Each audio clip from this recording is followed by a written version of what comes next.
The following show is not intended for children under the age of 17. There will be foul language and adult content. Viewer discretion is advised. When I'm in my zone, I feel like I'm alone. I feel like I'm unknown to the world that's full of clones. My originality's focused on principalities broken. I'm loaning my heart and soul to the game that's scared to pay it back. And failure is a motherfucker. The strength to go on and believing in another sucker who don't see the vision in you. So you gotta work harder times two. Gotta make it do what it do with the limited sources you have. Your dream is still a finding motivation in you and inspire the world to do what you can. If you love it, then fuck it, get through it. Yeah. Mumble mentality activated. I waited for so long. Get burdens out, outweighed. When you see me in my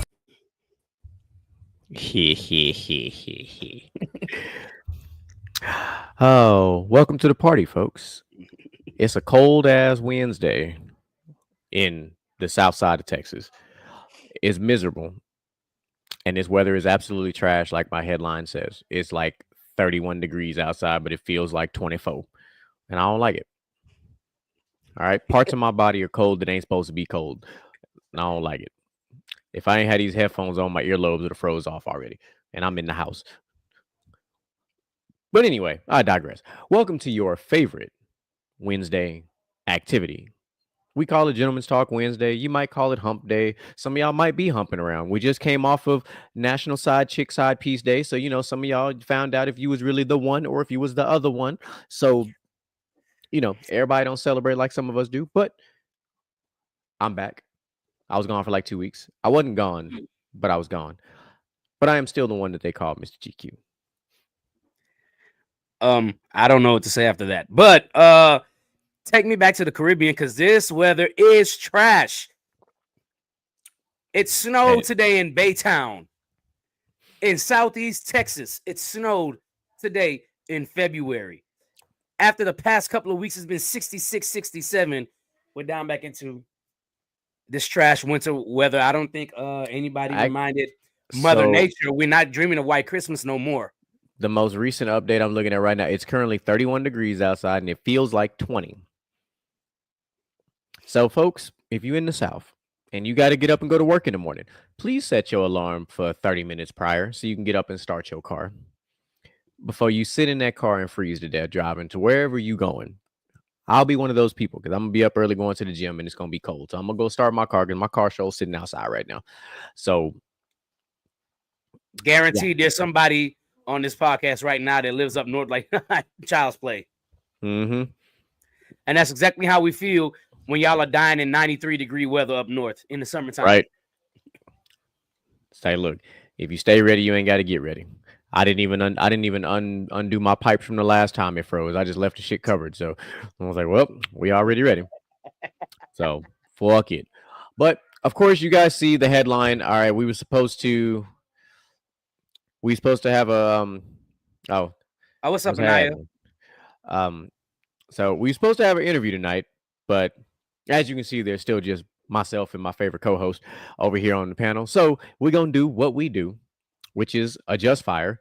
We're gonna leave the title just like it is, and then when y'all go back and watch, you're gonna be, why the hell there wasn't no interview? Well, I mean, stranger things have happened. Shit happens. That's it. But what's been going on, though? Well, I don't know if you caught the update from last week's show, but I'm pretty sure your stance was completely different than mine. But we had a pretty what's the word I'm looking for here? A pretty round the table fire argument about the halftime show. Yeah. There's so many, and of course the world's biggest Kendrick hater, Mel, is still going off on a tangent. He posted something on Facebook the other day about something that J. Cole said, and I was like, that's the most boomer type of response I've ever seen. It's like, yo, man, why do you hate this man so much? Like, he didn't do nothing to you. His music is not bad. His music ain't for everybody. But I think Mel firmly believes that Kendrick is an industry plant. I really do. I think Mel firmly believes that. And that's fine if he thinks that. I don't think that's true at all. But like guys like that. Ooh. I ain't gonna say all that. Not even top 10. We've had that discussion before. Now, the top 10 part is interesting. I haven't done enough deep diving. But I will say, since I was not here, I'll give my quick little synopsis of what for sure. I enjoyed it from an anthem perspective, and there's so many underlying things that went on during that halftime show that went over like so many people's heads. Like most of Kendrick's music, it goes over people's heads if you're not paying attention. But if you listen very closely, Samuel L. Jackson literally tells the story as things are going on. It is like a literal cultural thing through time. It's like a beautiful thing.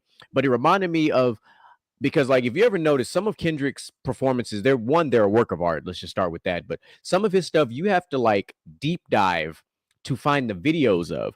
Like when he did the King Kunta, when he came out in chains and the prison jumpsuits from the awards that one year, they're like very hard to find that video. But it's like you have to really look at everything he did. And it was like I enjoyed the show. Like I enjoyed the show for what it was. I'm firmly believing that the whole Apple Pepsi, whatever the fuck the sponsor is, halftime show, it's progressively getting better. Like I think they've gotten better. I don't really have a lot of complaints. I mean, I know there is a very distinct group of people that do have a complaint, which is fine. That's why I hope next year we get another rock and roll band or another country artist or something, just so a particular group of people can relax, get their little moment of shine, and we keep it pushing. But all in all, I enjoyed the messaging, because it's the messaging behind the performance that a lot of people just didn't seem to pay attention to. Like when I was at Outlaw's house, and I pointed out, hey, they did a whole PlayStation controller on the damn stage. And people just did not know. Like, well, obviously if you're not a gamer, you don't realize it. But I was like, hey, that's a PlayStation controller. I know that sequence anywhere. But then if you notice the colors, it was a lot of red, white, and blue. It was literally a hood patriotic anthem being told to the world in a way that only Kendrick can do it. And you don't have to like Kendrick, but his 22 Grammys say that somebody likes him. Yeah. There's not how many artists can say that they have over 20 Grammys. It ain't that many. There ain't that many. Yep. Not over 20. He's a couple away from surpassing Jay-Z and surpassing Beyonce. Like he's not far from either of them. Like people don't realize that. Like Jay-Z has 24. I think Beyonce has 26 or 27. That's Kanye, crazy. he tied Kanye. He either tied Kanye or passed. No, he passed Kanye. Kanye has 21. He passed Kanye, and he's one away from catching Jay-Z. So it's like people don't like he has more Grammys than Wayne, than Drake. Like he is in a high tier of artists that like people just aren't realizing. And then even if you don't like anything that Kendrick does, he has been blessed off on by one of our generation's best lyricists in M. And what M says goes. If Eminem signs off on somebody, who are you to argue with somebody like that? And he credited him as he said he is currently one of hip hop's greatest lyricists. Like currently, that's what he said. Like that was verbatim from Eminem. And if Eminem said it, who is a historian of the game, just like a guy like LL Cool J, I don't think anybody can even argue that point. No, but that's what I'm saying. Like he said stuff, like LL Cool J has said some stuff. Like these guys talk like, bro, Kendrick is so much more than just I don't consider Kendrick a rapper. He's just an artist, point blank, period. What he does is art, and he speaks to the culture. And some people like it, some people don't, and that's okay. Yeah, my main stance last week was because whenever I sit down, it's like. It was, to me, it was a number one. I've seen Kendrick do better. Let's point it out from the get-go. Hell, his last Super Bowl performance parts of his last Super Bowl performance were a little bit better, but I thought the choreography on this one was top notch. I didn't think the choreography was that good. I'm not even. I liked it because of the groups that were included. Especially the ultimate troll with Serena doing the Crip Walk. That was like one of the greatest troll moments. Like that troll moment was beautiful. So like The thing that I said last week, and everybody keeps on, for most people, they keep saying oh, you took it up, my bad. For most people, everybody keeps saying if you didn't enjoy the halftime show, you didn't understand the message. And I was like, no, if you know me and you know me, you know good and damn well I understood the message behind his performance. I just didn't think his performance overall compared. And I kept saying last week over and over again, I'm just comparing it to the other top performances or the other performances in the halftime show. I'm not saying it wasn't a good performance. I strongly feel it was a pretty good performance. At the same time, the reason it's hard to say it was like, I guess you'll say an outstanding performance is because he had to censor himself. And I don't think people understand how hard that is when you make music and you're not accustomed to making a radio edit of your music. Yeah. Like he had to make, and Kendrick don't have a lot of radio edit music. Like, and if you watch his performance, you see him like visually like thinking, all right, don't say this, don't say that. Like, so when you do that, it takes parts away from the art itself because the words blend with the expressions. So I understood that part of it too. And if you listen to it, it sounded a little different, but it's because he had to literally censor and fill in different words, which means you can tell how much he rehearsed because that's hard to do. Because there's certain words, obviously, you don't want to say around the NFL because you don't want to get banned, nothing like that. But either way, yeah, I still think overall, like I said, I think overall it's a good performance. I feel like, I feel like he probably over prepared and he was too scared to mess up, knowing how Kendrick writes. Like the cursing aspect is a good point because I felt like that probably took away from his performance as well. I did feel that, and he was too worried about not being canceled or not getting in trouble for cursing and things like that. So like he couldn't. I guarantee you into it. If I guarantee you, when you go watch him on tour, if he did the exact same performance on tour, it would have blown people away, 100%. 100%. And I still think his tour is going to be great. And I really hope we get to go I hope we get to go. But them tickets are kind of high. Them tickets are kind of high. That would be dope because a lot of people on here think I'm a Kendrick hater. And I'm like, no, I'm a fan. I'm definitely a Kendrick fan. But I have to grade it. I'm great. Like I told Moo last week, I was like, man, bro, I'm grading from an overall performance standpoint from what I know from other great performers. And I think, well, you're, but at least for you, objectively speaking, you're at least only grading it on past Super Bowl performances, right? So it's like I understand where your level of objectivity is coming from. At the same time, I would only give you a slight pushback, very slight. I would leave the top 5 out of all. I would leave the top 5 out of all of your analysis when it comes to it because the top 5 are the top 5. Hey, before we go any further, shout out to my boy Debo Chopper on here. Hey, make sure tomorrow y'all are at Moonlight R&B Night, Houston, Texas, Baytown, Texas, Eastside. Y'all know what it is. Shout out to my boy Debo Box, Young Garth Road, y'all know him, aka Simeon. Y'all already know the deal. Best spot to go to on a Thursday night, drink specials, and of course, R&B rocking all night long on a Thursday. You know I gotta plug it in, Debo. Appreciate you being on. Way to drop that plug one time for the one time. Love that plug. But that's really it for me. Like I would like I said, outside I would leave the top 5 out of it because it's like comparing it to those is like it's just not fair because comparing any of those performances to those performances is just not gonna work. Now, I would say that his performance is in that second tier. I'll give it that. It's in that second tier visually, for sure visually, because I think since 2017, the visual aspect of the performances have gotten way better.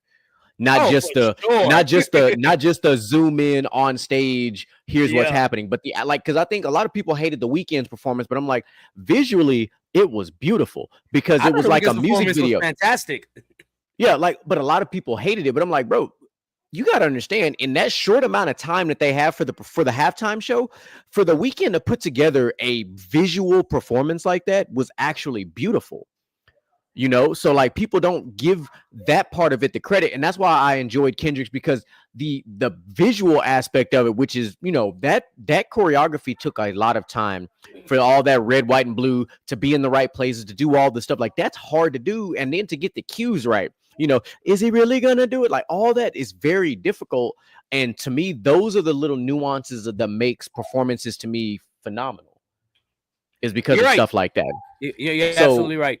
and that's where you and I kind of, our analysis of things is, I look at it more on the artistic side versus just the musical side, because I think performances are twofold. Because you and I talk about Usher and Chris Brown being two of the best performers outside of, like, obviously outside of Michael Jackson, because it's not just them as their music, it's the choreography and it's the overall visual appeal of what they're doing. And that adds to the performance. That's why, like, that's why certain rappers are really good in music videos, but on tour it's like they suck. Yeah, exactly. You know, which is like why a lot of rappers now are horrible at making music videos and bringing their music to life, because they don't know how to visually bring it to life. And like I said, hey, I give Kendrick all the credit in the world. He went out there with a mission. He went out there with a message, and the mission and the message was definitely heard for sure. The people who finally figured out what he was saying, or what him and Samuel L. Jackson was saying, hey, I'm glad y'all finally got it, because that message was powerful. That was a powerful ass message. And I know you did the plug earlier for Debo. I want to drop one more plug for the city of Baytown. I want to shout out an interview we did not too long ago from Dan D, the Hitmaker. Y'all make sure y'all go check out that new track, Clarification. The mic drop visual just came out a day ago, 24 hours ago. I got the little bell notification last night. Of course, I tuned that thing up. And hey, Dan D, my man, you did your motherfucking thing on that track. So make sure y'all go check that man out. Dan D, the Hitmaker, the new track, Clarification, mic drop visual. Check that thing out on the YouTube channel.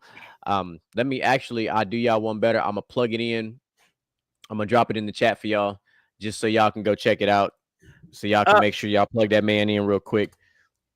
Real quick, going back to Eddie's comment, or let's talk about it. His name EJ. No, I got you. I knew you were talking about. Yeah. He said greatest halftime show performance ever.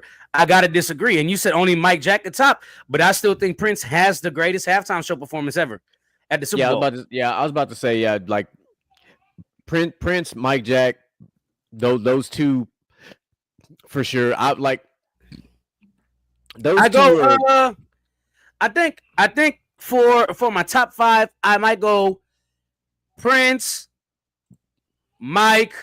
This next one might be controversial, but I don't care what nobody say. Prince, Mike, Bruno. Yes, I'm gonna put Bruno. Bruno's performance was astronomically stupid. First of all, Bruno is a phenomenal performer in general. let's just start with that. I might have to, let me see. Maybe Beyonce. No, I lied. Janet Jackson.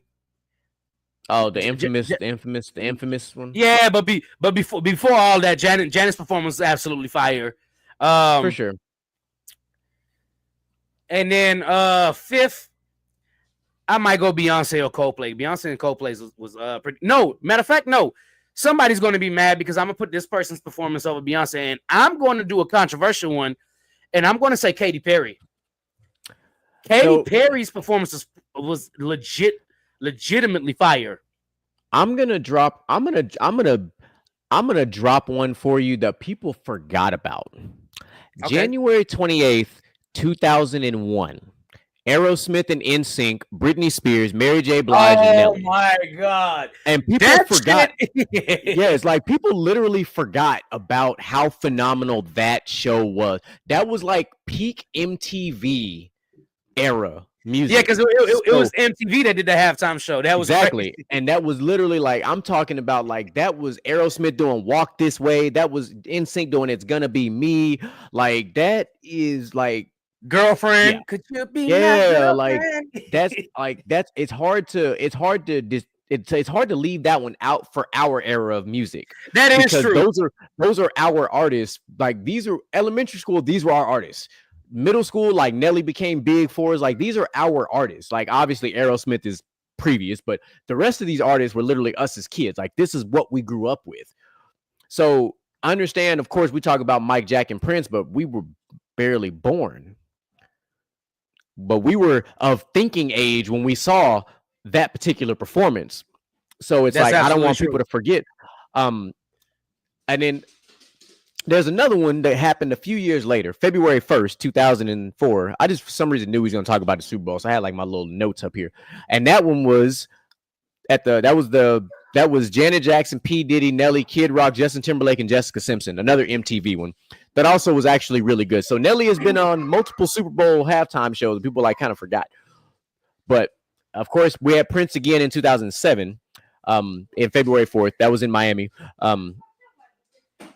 And then there was another one that I wanted to bring to the, like, one that I just felt like was so over the top. And it was the 2012 one where Madonna was the headliner.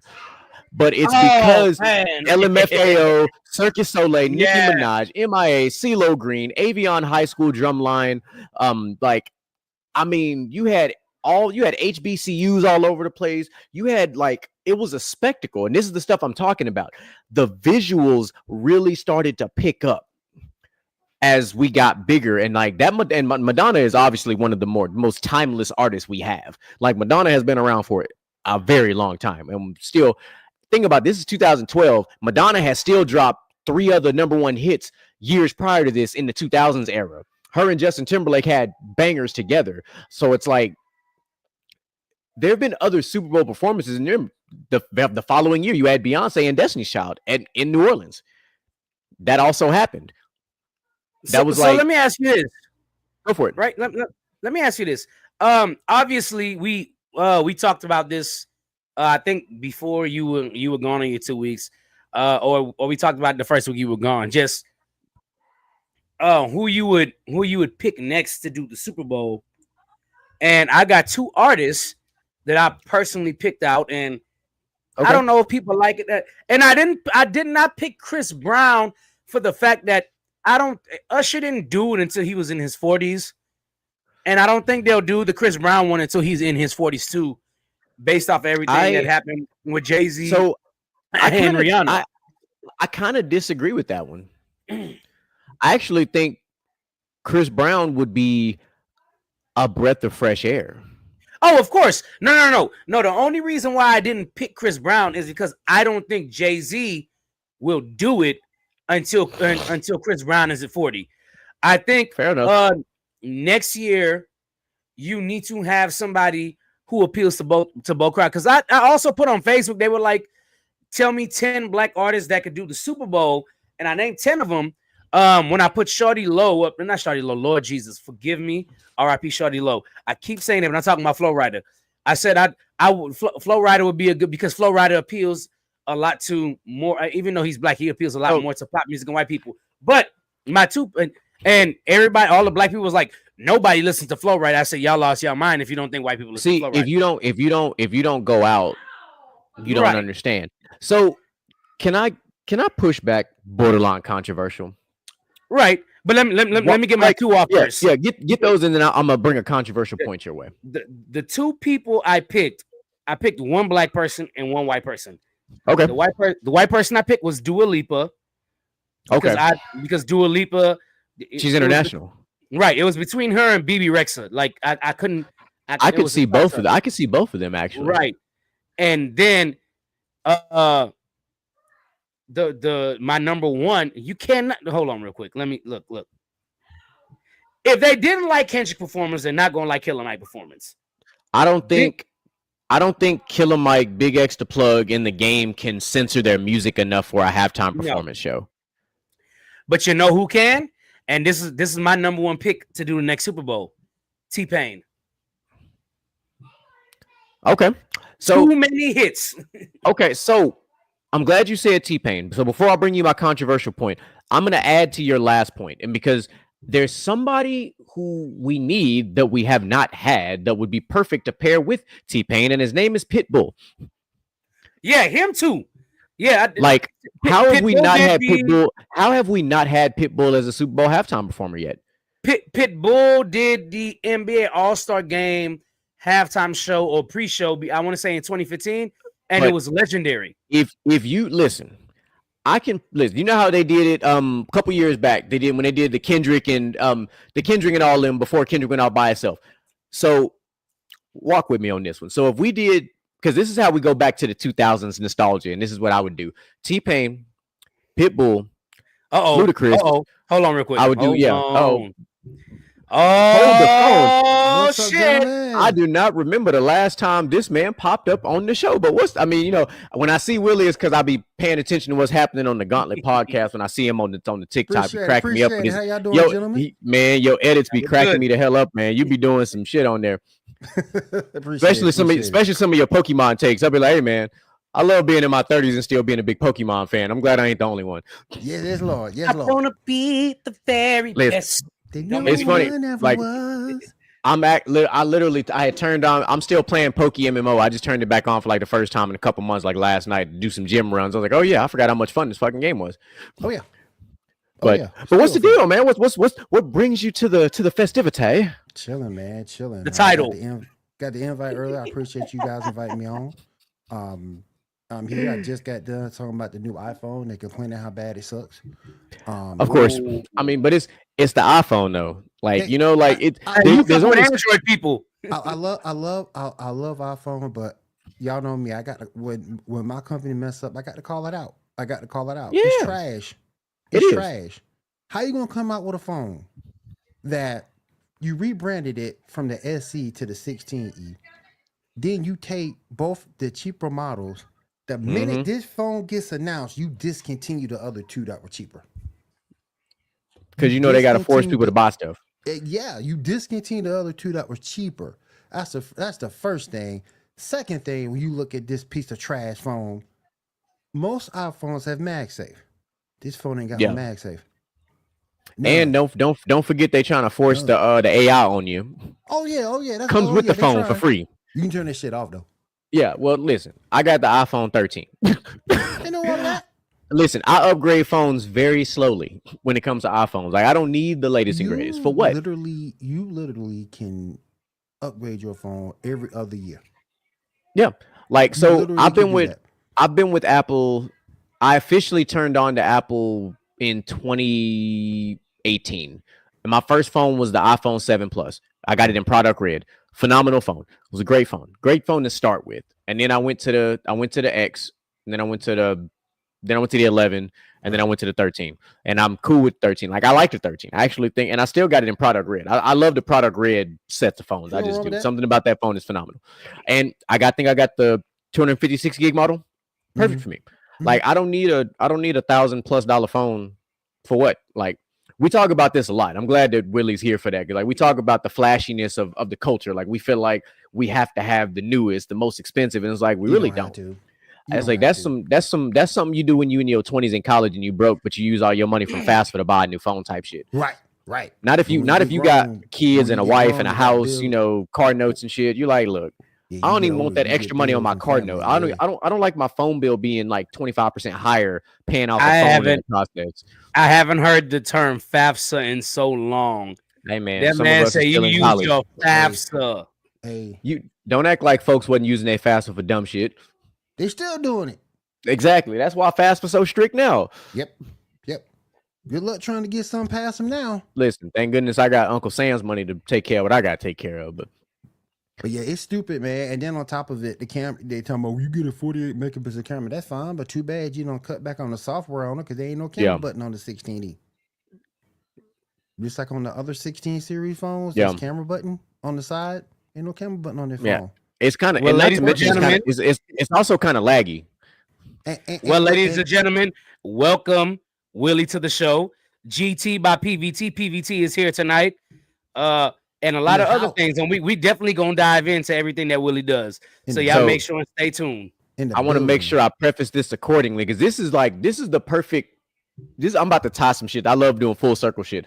The same way that you see NXT and TNA doing their crossovers, you will see a lot of GT PVT crossovers because a lot of the content that we do ties in with each other. For sure. Normally on GT, we can set up some shit for them to tear up on Thursday. And they might give you a little tidbit of some shit that they talking about that might literally tie into some shit we got going on Wednesday. It's like a beautiful concept. So I know we're about to get into the interview, but I gotta ask Willie, because I know he's seen it like I did last night. How did you feel about the Moose and Obafemi situation? I'm shocked it happened, but with Vince being gone, you knew it was gonna happen at some point because it's about business. It's all about business. Yeah, it was a matter of time. Mm-hmm. Like the rumors have been there for a while. Now, I did not expect them to do it like this because I'm sure. Did you catch the interview they did with Oba after the fact? Yeah. So Oba's about to invade TNA. So now here's where I start kind of being the wrestling fan. I'm like, so are we gonna the fact that we're about to see the Hardys and Axiom and all them go, for the tag team title match, like that's huge. But do we see like a Nick Nemeth? Do we see him come back over, and do some crossover work now? But I do see him or do we see like Matt Riddle? Matt Riddle's also on TNA. Do we see those types of crossovers? Because I don't know about Riddle. But it's in the cards because he's on the roster. But that's a lot of heat, though. There's a difference between Nemeth and Riddle. There's a huge difference. That's a lot of heat there. No, for sure. And something I'm happy I brought that up. Yeah. I'm happy I brought it up because in the PVT chat, we was just talking about this probably about 3 or 4 weeks ago. Mm-hmm. Something they brought up was, could Jey Uso go to TNA and challenge Joe Hendry instead of challenging Gunther or who has the other championship right now? Gunther or damn it, why I forget who the hell? Cody Rhodes. Cody Rhodes on SmackDown. Cody Rhodes. But when I saw that, I was like, I feel like it would make more sense for John Cena to go at Joe Hendry for the TNA championship if they're going to do crossovers. And that would be the best boost for them. Because John Cena going to TNA could have a similar effect to when he went to ECW. When Goldberg first came to WWE when WCW was shut down. Because when Goldberg came over prior to him being kind of useless, he injected a set of life that WWE hadn't had in a while. Because motherfucker was useless. Don't say kind. Yeah, but young Goldberg, when he came over to WWE after WCW was no mas, that was huge. And so now you've got John Cena on his farewell tour. That's a phenomenal parting gift to boost TNA in a way they've never been boosted before with the literal legend, arguably the face of WWE for a very long time. And even if you don't win the title, the boost will still be there for Joe. Yeah, 100%. And that'd be amazing for him. That'd be amazing for him. Yeah, just like I got to give Cena his props for letting Jey Uso win the Rumble like that, because that's a huge boost. For him. Yeah, 100%. But so I brought something to Micah's attention that I want to bring to you. We talked about this in our own little private chat, but I was like, somebody who would benefit the most from this crossover would actually probably be Dominic Mysterio. Yeah.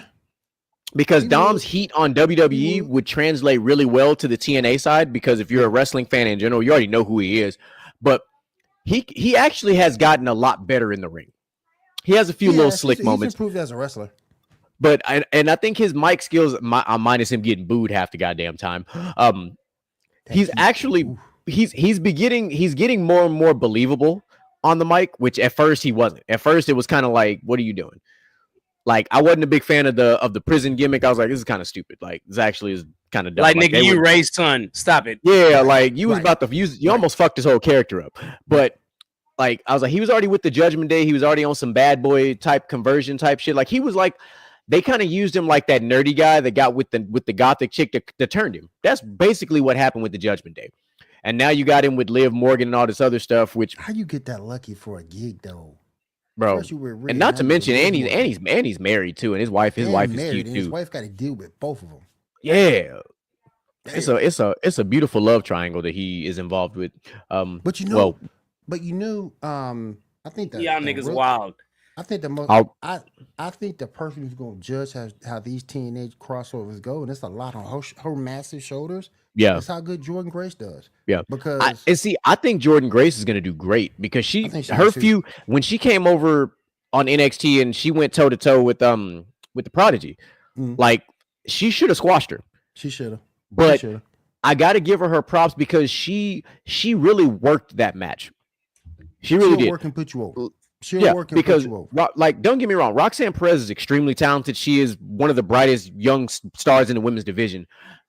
For her to have a match like that with a powerhouse like Jordynne Grace, and she didn't look completely out of her element. There was enough spots for them to both really kind of turn up, but of course, if you watch this past episode of NXT, was seeing Jordynne Grace and the two champions, the women's North American champion and the NXT champion in the ring together in that 6-woman type tag match. That was just like the biggest stars currently on NXT are not organic to NXT. Like even Ethan Page, who he gets on my nerves, but he does exactly what he's supposed to do. He's like he's literally NXT's he's NXT's Miz right now. Like he's NXT's Miz, and he's doing very well. Like I liked his little back and forth with Trick Williams. I hated that they took the belt off him so fast. The whole 45 days still kind of fucked with me, but whatever. But I like this how they're building up what Ricky Saints is his name now instead of Ricky Starks. We'll see how that goes.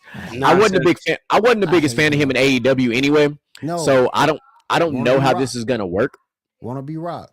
Yeah, like I don't like his little like Freddie Mercury, his little thing like them. Like I'll call his ass the Pebble. That's the Pebble. That's the Pebble. That's exactly what his ass is. That's the pebble that gets stuck in your running shoe when you walk outside. Yep. You ain't shit. That's the Pebble. That's what he is. That's true. I give you that. Y'all ain't shit. Neither one of y'all ain't shit. We terrible people. We are objective. We are objective wrestling fans. That's all. All right, DJ Michael B. Let's take this thing off. I got the chat. I'm gonna follow your lead. Let's turn up. All right, man. As y'all know, we got my man from PVT. This is GT by PVT. We got it going on here. We got the one and only Willie in the building, William Morgan. I can't even read your name right now because apparently I am blind. At Gauntlet Geek 1. At Gauntlet Geek 1. Not gonna lie, I'm not blind. I had to figure out what the hell it was saying. That was just my I was finna sing a song to you. I was really finna say blinded by the light. Wow. When I tell you ain't shit, when I tell you ain't shit, you really ain't shit. Some of us got 2015 vision. That PRK is real. Yeah, okay. All right. That must be that vision you was using to watch Kendrick. But never mind. All right, so let's move on. All right, you dirty bitch. All right. Yeah. That less than average perform. Anyway, and fuck Taylor Swift. Fuck Taylor Swift. And we're canceled. Oh yeah, for sure. I said it on PVT. The Swifties gonna come after us. Let them come on. I'm ready for them. I don't care. The Swifties ain't as strong as the Beehive. Listen, I stand in that foxhole with you. I ain't worried about it. Fuck, man. I ain't worried about it either. See, the great Lil Wayne said, "Fuck them, even if they celibate." Yep. See, the thing about the Swifties is it's 50-50. You know what I'm saying? As long as you ain't going after the Beehive, we're good.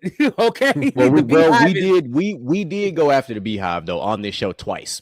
I'm always going to go after the Beehive, especially after that bullshit. After that bullshit debacle with her winning that country award, that was beyond disrespectful. When your favorites mess up, you still got to call them out on it. 100%. Why you think Drake got put through the ringer? Because he fucked up. Oh yeah. Still gotta and that last don't worry, we're gonna talk about that album because that album was hot garbage. We ain't gonna do it this week though. We're gonna talk about it next week. That album was garbage. Trash.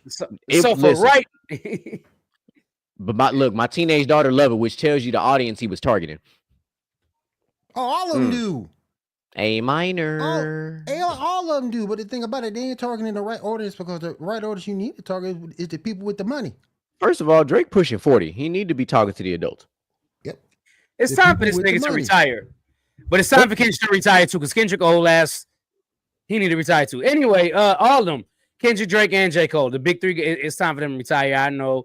No, ain't nobody ready to take that mantle yet. You don't know if they're ready until you make them do it. Ain't nobody. All right, we'll talk about that. We're gonna. That's like Anthony Edwards. He ain't ready to be the next face yet. So he gonna do it. He don't want to be the next face. He don't want to be the face, but he's gonna be the face by default, even though he don't want to be. I think they're gonna have to pull somebody and make him do it. I don't think because I think he's gonna fight it every step of the way. They wanted Ja until Ja started doing YN shit. Hell yeah. Hell yeah. Ja is gonna be Ja. You remember Shelton Benjamin back in the day? Everybody wanted Shelton Benjamin to be the face of WWE. Motherfucker fought it every step of the way.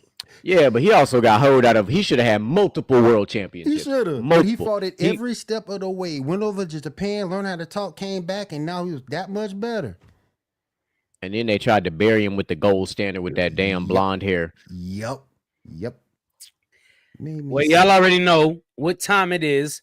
This is an interview with my man himself, Willie GT by PVT on Thursdays. Welcome to a PVT Takeover, Gentleman's Talk, ladies and gentlemen. We got Willie in the building. William Morgan, by the way. I don't know if you like being called by your government name, but you got it up on the screen, so I'm gonna say it. That's fine. Mr. William Morgan himself. My name. I ain't running from it. There you go. Let's start off with the easy stuff, right? I mean, our interviews pretty laid back. We have a conversation. You know, I don't know if you ever seen one of our interviews before. We just have a conversation with you, right? And we just dive in, try to get to learn a little bit more about you, get you to be yourself, because in all, at the end of the day, everybody watches the podcast just because they relate to the people who we're talking to. Of course. On either side. So, starting off, I got one question for you. And then GQ gonna hit you with a couple of questions. Because I know my man over here, he got some questions brewing. What brought you in to podcasting? Oh my goodness. For as long as I've been doing this over 11 years. You should listen to a show called The Impact Players on Blog Talk Radio. It was a pro wrestling show. And it came on at the perfect time, came out late Saturday night. So I used to listen to it all the time because it was a pro wrestling show. And I'm a huge pro wrestling fan, as we all know. So those guys were switching to a night that wasn't conducive for me. And I couldn't find any other podcast about wrestling on Saturday nights over on Blog Talk. So that's when me and my son started a podcast called The Wrestling Call-In Show. There's some shows out there. I've talked to a few people. I talked to the wrestling goddess Athena, also used to be known in WWE. I ain't gonna say her name out of respect, but the war god Angel Reese, known as Athena. Then when we got a chance to talk to Barbie Hayden, got a chance to interview Teddy Long. That was funny because we actually got him to do the Undertaker bit. Then got a chance to talk to Stevie Ray and I interviewed Stevie Ray from Harlem Heat twice. That was cool. I tried to get Booker, but I couldn't get Booker. Then I talked to Marcus Alexander Bagwell, above Bagwell, talked to him. That was a very good interview, and I got a chance to interview him on my own. So, but that's how I got started. When the Impact Players switched to a night that wasn't conducive for me, but a lot of us still wanted to have a Saturday night wrestling show, I took it upon myself. And that's when the whole podcast thing started. It was a time where podcasts wasn't really blown up like they are now. So I figured, let me put my hat in the ring, let me try it. And at first I sucked at it. I got better over time. But yeah, that's how my whole thing started with podcasting, just trying to come up with a wrestling show that fit my community on that night. And it worked. And then other networks picked me up. Talk Wrestling Radio Network picked me up. Rant Eating Radio picked me up at the time. Came up with a few different shows. Sports Report got its start over there. It's going through its iterations, but it's doing well now. So that's how I got my start. GQ. So I'm gonna go to what we like to call second and third level thinking. So you're a big pro wrestling fan, and that automatically says that you don't really have an affiliation. You're just a pro wrestling fan. So what promotion drew you to pro wrestling as a kid? I'm 53 years old. So watching pro wrestling with my grandmother and watching NWA on Saturday nights really drew me into it. And back then, Tommy Wildfire Rich was a thing. Super Billy Graham was still a thing. Mr. Wrestling 1 and 2 was still a thing. A young Lex Luger, a young Sting. Oh, yeah, you bringing up some legends now. Go ahead. Well, you say NWA, that's where a lot of these guys got their start from. A lot of your main WCW stars started in NWA. And then we got Undertaker got his start in WCW. Me and Mark Hollis. I believe Ric Flair did a stint over there for a while too in NWA. Yep. One of the best wrestling promos. It was years down the line. But one of the best wrestling promos. R-Truth and Ricky Steamboat, NWA. But yeah, that's what NWA got me started. You get to see Ric Flair at his best, at his peak. Some of the greatest tag teams were in NWA. Rock and Roll Express, Midnight Express. Both versions on the Midnight Express were awesome. Jim Cornette was crazy as hell then. He's crazy as hell now. Facts. But that's what got my start. I never really affiliated with one or the other. I just cared about good wrestling because I was a fan overall. And and we didn't maybe 2 years later, found USA Network and started watching Monday nights. Back in the day, Bobby Heenan, Gorilla Monsoon, they started doing WB stuff with Junkyard Dog. King Kong Bundy was still a thing. I don't know if y'all remember King Kong Bundy. Yeah, I remember if SD Jones was still a thing. He was finishing up as I tuned in over there. King Kong Bundy. Yep. Randy Savage was in his prime. We'll never forget. That's the original Slim Jim man right there. We'll never forget that match between. Oh yeah, I'll never forget that match at WrestleMania. Whoo, that was one of the greatest matches ever. But no affiliation. I just care about great wrestling action as a fan. Okay, cool. That perfectly ties into my follow-up question because I like putting people on the spot. So who is your Mount Rushmore of pro wrestling? Hold on, I gotta wait for this one. Guys, to me, 4 dudes. You, as much as I hate to say it, you got to put Hogan on there. I hate to say that, but you got to put That's him understandable. on there. Pro wrestling wouldn't be what it is today without Hogan. Ric Flair, I put him up there for sure. These next couple of guys, people aren't going to agree with, but I do because of the fact they made it without WWE's backing. AJ Styles, he made it without WWE's backing in TNA in Japan. And then the one and only Booker T. And if you go back and look at Booker, he started small in Texas with GCW. Booker, and the reason why I put Booker on there, Booker was over everywhere. It doesn't matter if he was a heel or a face. Yeah, bro. Yeah. The King Booker, he got over in every. And he still has a mid-sized promotion going on down here in Houston. Like he still has stuff going on. Reality wrestling. Yep. So I am personally, as a pro wrestling fan, I'm genuinely happy that you put AJ Styles on there because people. The modern day wrestling fan is only really seen like WWE's AJ Styles, and that's not even his prime. Like TNA Impact AJ Styles was a whole different ballgame, and then you go to New Japan. Like people forget, like this whole like people see it on WWE, they see the Bullet Club. So I'm like, hey man, this Bullet Club stuff goes way back. Oh yeah. Like Finn Balor wasn't one of the original members. He came on later. Like this was literally this was AJ Styles and these guys, like the Good Brothers. Like this was the original crew. Like Kenny Omega plays a role in this. Like the Young Bucks. Like this is one of the oldest fraternities in wrestling. And it's like we forget. Like there's a time when short-haired AJ Styles was truly him. Patty AJ Styles. Yeah, like so. I'm glad you. And of course, Booker been around for a long time. It's like a guy like R-Truth too. Like these guys have been around for so long. You almost forget that these guys been around since the '90s, the early '90s at that. And like R-Truth gonna be Hall of Fame. Yeah, and then like Booker at this time, like early Booker T wasn't even in like his peak physical shape yet. He was just a big ass dude. He he didn't really hit stride until him and Stevie Ray. I'd probably say I think his WCW Harlem Heat days. Because him and Stevie Ray originally broke up. After they broke up, that's when you saw Booker do his single run. You remember his first championship was the World TV Championship, and when Arn Anderson put him over. From that point forward, that was his prime right there. That was his prime.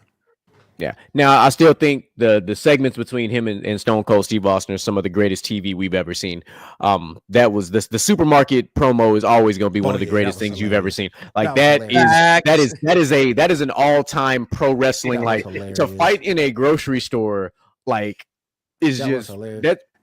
And don't forget his gold dust stuff too. Oh man, that was Vince was a genius back then. He really was, and Gold Dust was really freaking people out at like we didn't really know what to think of Gold Dust back then. Like anybody just doing all this, we're like, what the fuck is this dude doing? Like just fucking with people. Like, it's like the things that Gold Dust was doing. Like I would have loved that. That's the time and era where a guy like I think Shinsuke would have really thrived.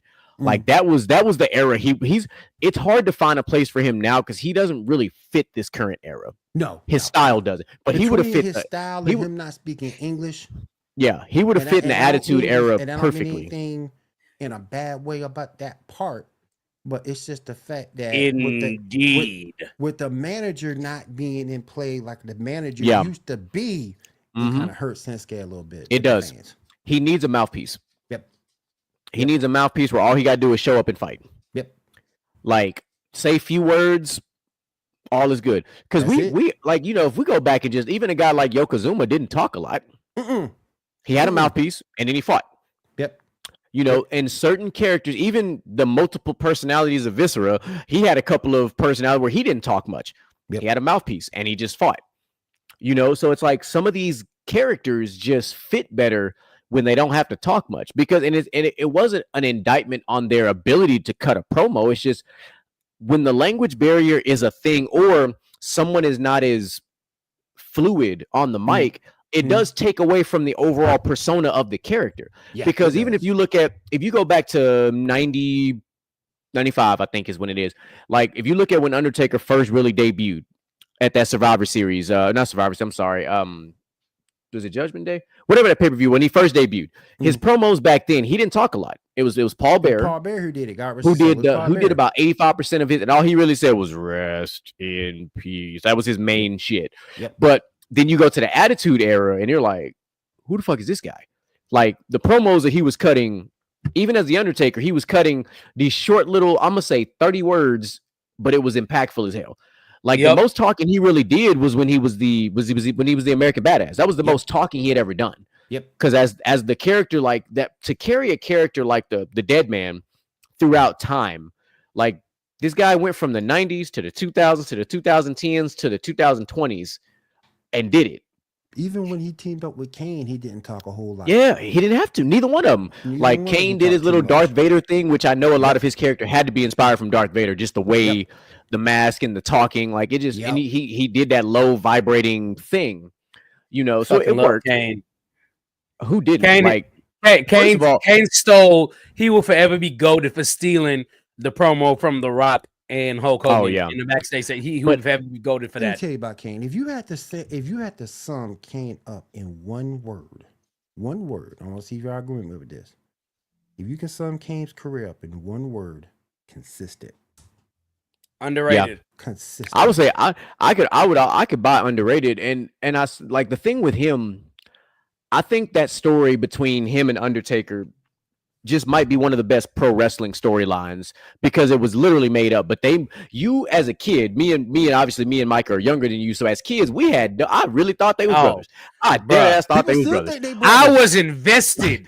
Like when they had that first time they had that casket match and the buried alive match and the match when the ring was on fire, and you're like, wait a minute. Like I legit thought they were like, this was literally like the Demon Kane and this phenom. Like I was like, this is the craziest family I've ever seen. And then of course we had Kane in that movie See No Evil, which I think he was a phenomenal killer in that movie. He should have had more roles. I actually think he played that role. That movie creeped me out because that was like a step above Chainsaw Massacre with the way that he did the action. Like it's like my the movie. Come on, John. Like the movie that came out like some years later, with the blind guy. It was like that's how I felt See No Evil was, because everything in that house, if you stepped on a board, it rang a little bell, and all of a sudden here he comes. Yep. Like he really could have. They really could have expanded. That was probably WWE's production's best movie. Still, like the Marine was good. I'm not going to knock the original Marine was good. 12 rounds was terrible.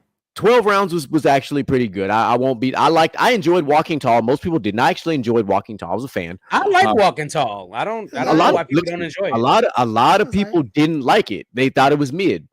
I enjoyed it. The other one that he did, it was kind of like Walking Tall, but it wasn't the same thing. The other movie that I always forget it when I'm thinking about it, because he had two movies that were very similar. It was like Walking Tall and was one other one. They were like very similar to each other. They came out not too long apart from each other. Because like Walking Tall was when he came back home, he was the military guy dealing with the whole casino thing. It's the other one when he had the dude that plays Stifler and all that shit.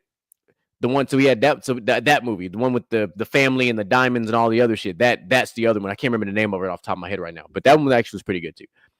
But like, and then The Condemned was really good. Remember Condemned? Yep. With Stone Cold Steve Austin, that was actually a really good fucking like WWE Productions put like 5 really good movies out there, and then the rest of them were terrible because like the Marine with the Miz was terrible. I'm sorry, it was fucking terrible. And they tried it with Randy Orton too, and it didn't really. They tried I think they tried 12 rounds with Randy. My bad, and it was alright. But anyway, so we talked about your stuff with pro wrestling. You're also really big into gaming. You're a big gaming guy. So you being 53, so that means you are the guy who literally goes back to the days of like Atari, the original, Super NES, the original Sega. Like you go back to the legit retro consoles. Yes. So I'm going to ask a very unique question. What is a game in 2025 that you would go back and play at any point in time from any of them retro consoles? Like you could turn it on right now. What's the first game you turn it on, no matter the console? Streets of Rage 1. That's different. Streets of Rage was Streets of Rage is fire. No. Streets of Rage is fire. Wait. Let me tell you why that's different. Because most people will go Streets of Rage 2 over Streets of Rage 1. No, I'm taking 1. I'm taking 1. I think 1 was better than 2. I'm taking 1. 2 was better graphically, but I'm taking 1. I'm taking 1 because I like the pacing in it, and I like the. I thought the story was harder in 1. Like the bosses were harder. Like it felt like number 2 felt like the story was more rushed.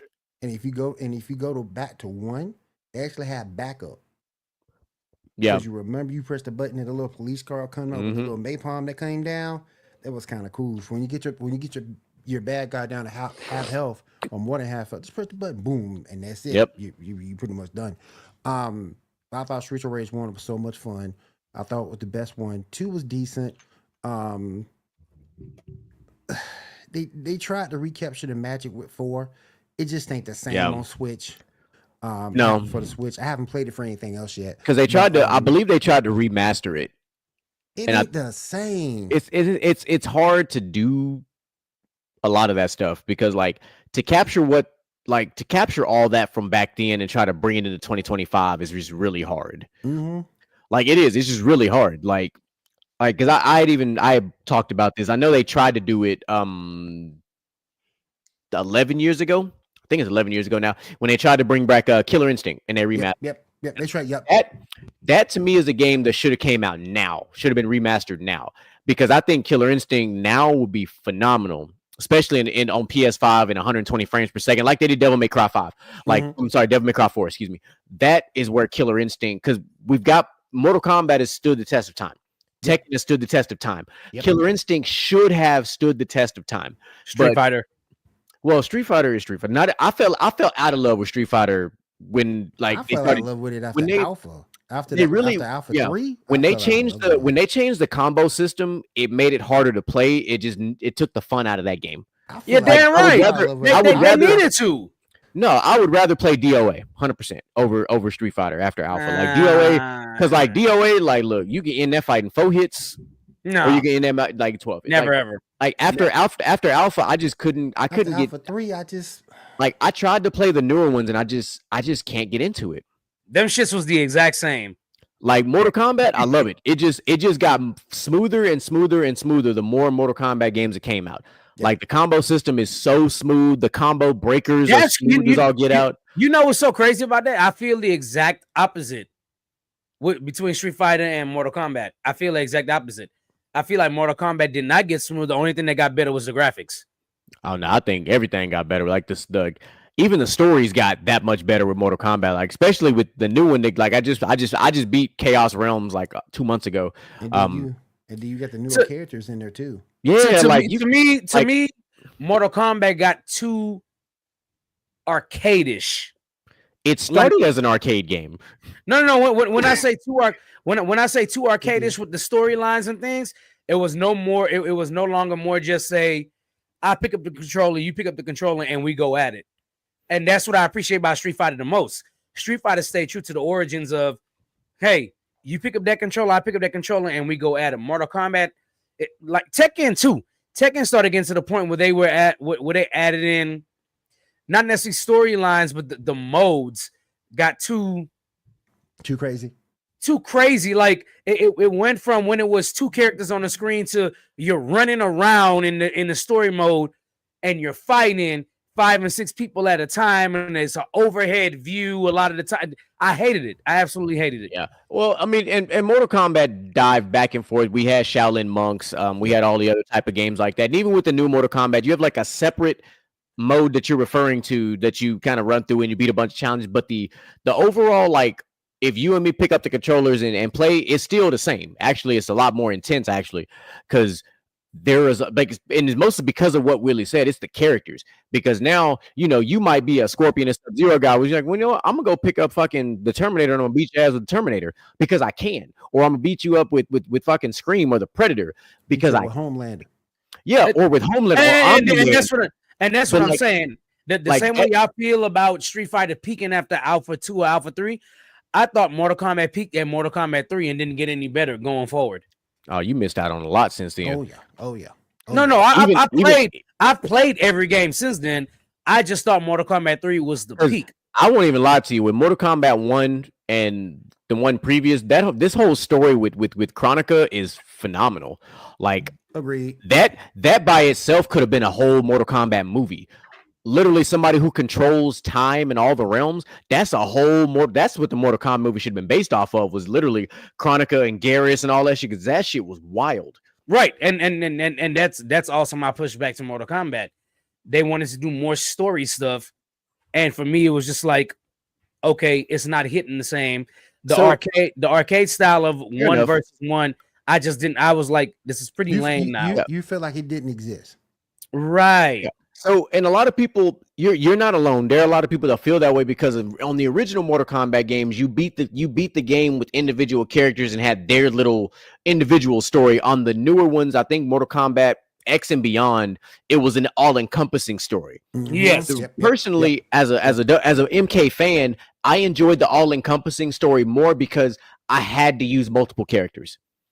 So I'm not just good at you get, because we all get used to our 1 or 2 characters, but I had to literally on all of these newer Mortal Kombat stories, you have to use a minimum of 6 characters. At least 6. You're gonna use your Raidens, your Liu Kangs, your Johnny Cages, your Sonya Blades, but then like if you play the Chaos Reigns one, you're gonna use Cyrax, you're gonna use old school Scorpion. Like you start using characters you would never thought about using just because they can do that. And it actually just like and it adds a new challenge to it, because like if you've never used a character like Jade, for example, Jade is a complicated character if you've never used her before, but all of a sudden chapter 9 of the story, you got to use Jade to fight Shao Kahn. And you're like, oh shit, I ain't never used Jade before. Let me look at his moves real quick. Like it adds a cool little challenge that you weren't prepared for. By the way, that's what I enjoy about new better. Say what? I said, by the way, Sector was always better. Over Cyrax? Oh yeah, for sure. I mean, if I want to level a city, I'm gonna take Sector over Cyrax. But yeah. But if I need to go kidnap somebody, Cyrax. 100%. Cyrax, for sure. I'm gonna take Sector every time. Not to kidnap somebody. Why not? Sector could go through the ground. Sector's a That's the walking problem, weapon. though. He's a walking weapon. That's the problem, Cyrax, though. I can hit you with the Sector green will net, go and I can just put you in the net, and I can drag you away. Yep. That's it. Sector Stealth. can go. Or Sector can go through the ground and that, pop up or- on the other side of the Or world. low key, I use cyber smoke Yeah. Yeah, I've never because been a I can fan just of that. catch you while you sleep. You know, so Willie, let me talk to you, man. You're on PVT on Thursdays, you know. Mhm. Shout out to From the Sidelines, you know what I'm saying? GT by PVT tonight. I don't want to ask by you GT how. tomorrow. Yeah, PVT tomorrow, by the way. Y'all know 8:30, 9 o'clock. Between 8:30 and 9 o'clock Central Time. But as a kid, what was your favorite sport? Because we talk all sports. What was not your favorite sport to play? What was your favorite sport to watch as a kid? Because you know on PVT we talk about everything. We talk about MMA, we talk about boxing, basketball, football, track. It doesn't matter what it is. What was your favorite sport to watch? And outside of your favorite sport to watch, what got you into your second favorite sport to watch? Probably NFL was my first. Being down here in Georgia, we had Herschel Walker pretty much shoved down our throat. That makes sense. Yeah. Yeah, that's understandable. Herschel this, Herschel that. Then Garrison Hurst. I actually got a chance to run track against Garrison Hurst. That's what's up. Damn, a lot of track and field people do not know who Garrison Hurst is. The modern era, let me digress. The modern era does not know who Garrison Hurst is. And if you don't know, ladies and gentlemen, I please just go YouTube it. That's all I'm gonna say. Go YouTube it. Because you don't understand what you're missing out on. He's a good dude too.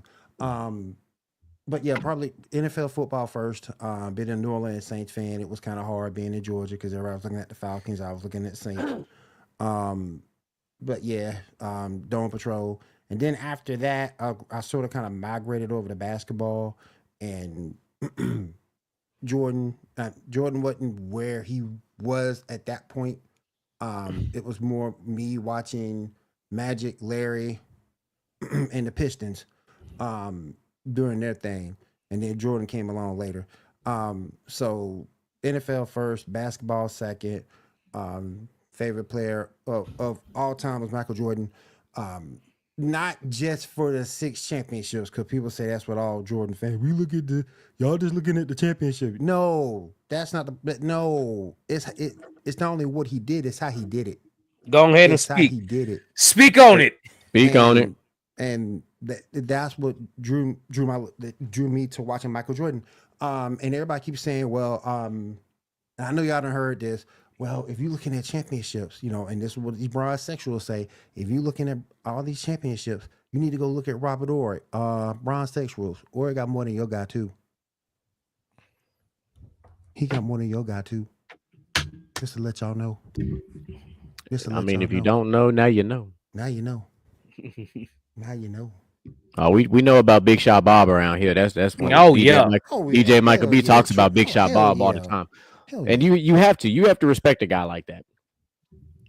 To somebody to go be so influential on different teams, Always there for different legendary players.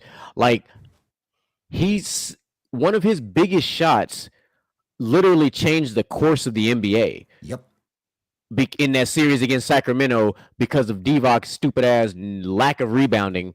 Because had he just rebounded that damn ball, the Kings probably win an NBA championship and literally changed the course of NBA history. Yep. Well, how about this?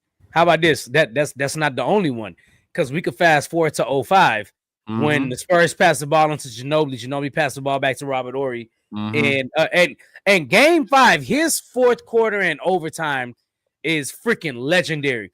But that three-pointer to seal the win for the Spurs literally made the difference because the Spurs had to go game 6 in Detroit. And had he not made that shot, to get the Pistons go up 3-2 going back home. The Pistons might have went back to back. Yeah. So, and so it's just one of those things, right? We talk about it, being the in a minute, baby. We talk about Yeah, so and so I'm glad that when you bring up when you talk about Jordan, your level of objectivity and stuff of that nature. Of course, my co-host over here, he has his legends, his goats. He is the biggest Spurs fan I know. The big fundamental is one of his guys. Like, and me being me, I'm a D Wade is my guy. D Wade will always be my guy. I've been watching D Wade since the Marquette days. Like, you knew he was going to be a problem when he came out of before he came out of Marquette. You knew he was going to be a problem.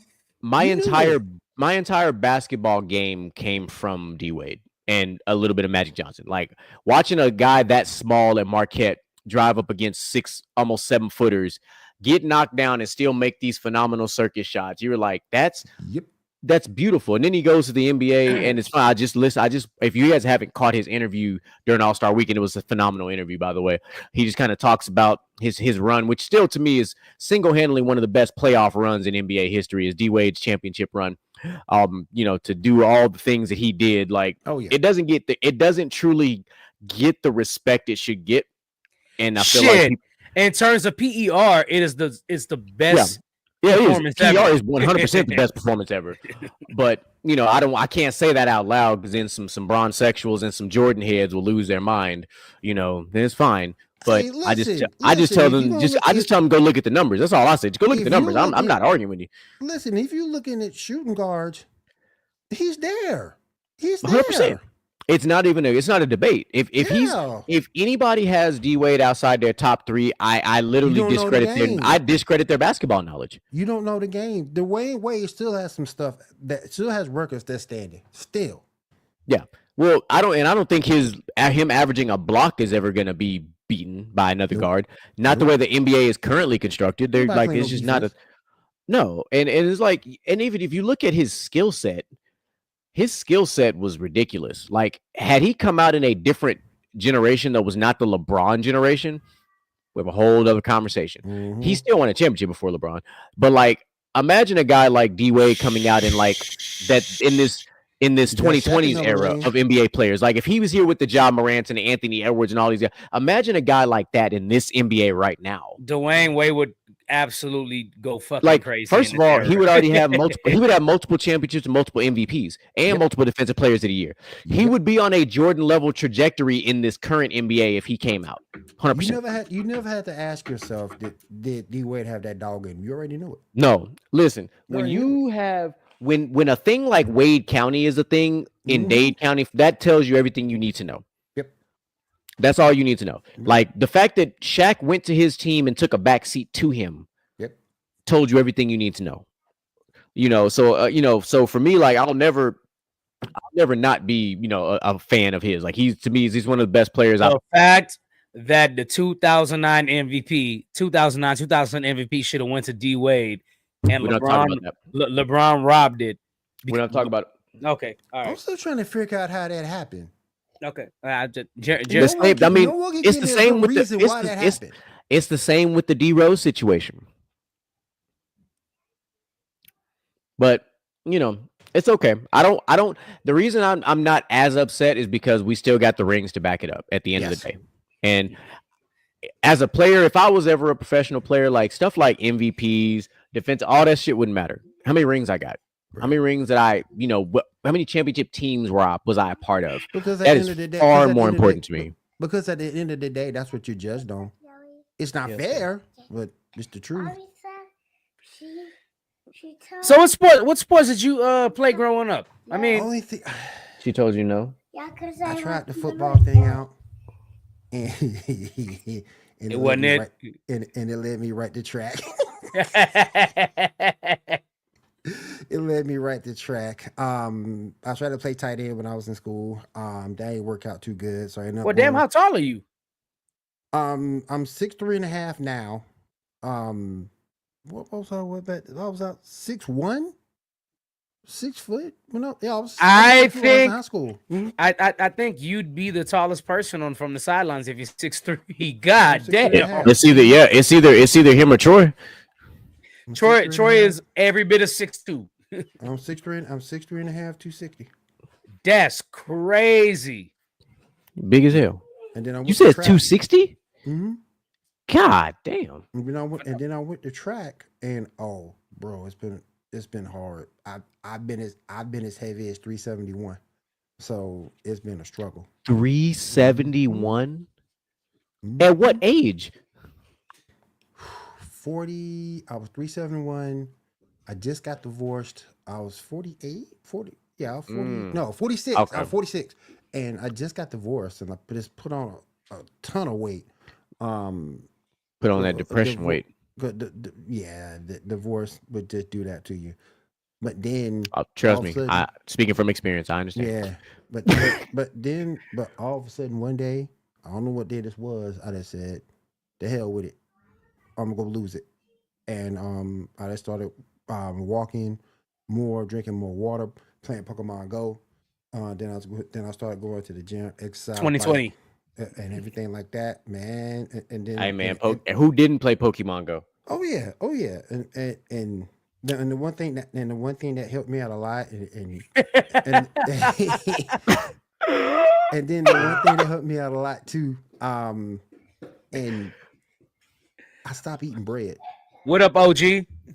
Yeah, bread kills a lot of people, man. I don't think people understand like how much of a factor bread plays into overall weight gain. Mm-hmm. Bread, alcohol, like if you drink, if you're a big time soda drinker, which I try to tell people, I tell people like being in the fitness world, I'm like, listen, man, if you drink dark soda, man, if you can cut that shit back, watch you lose 20 pounds.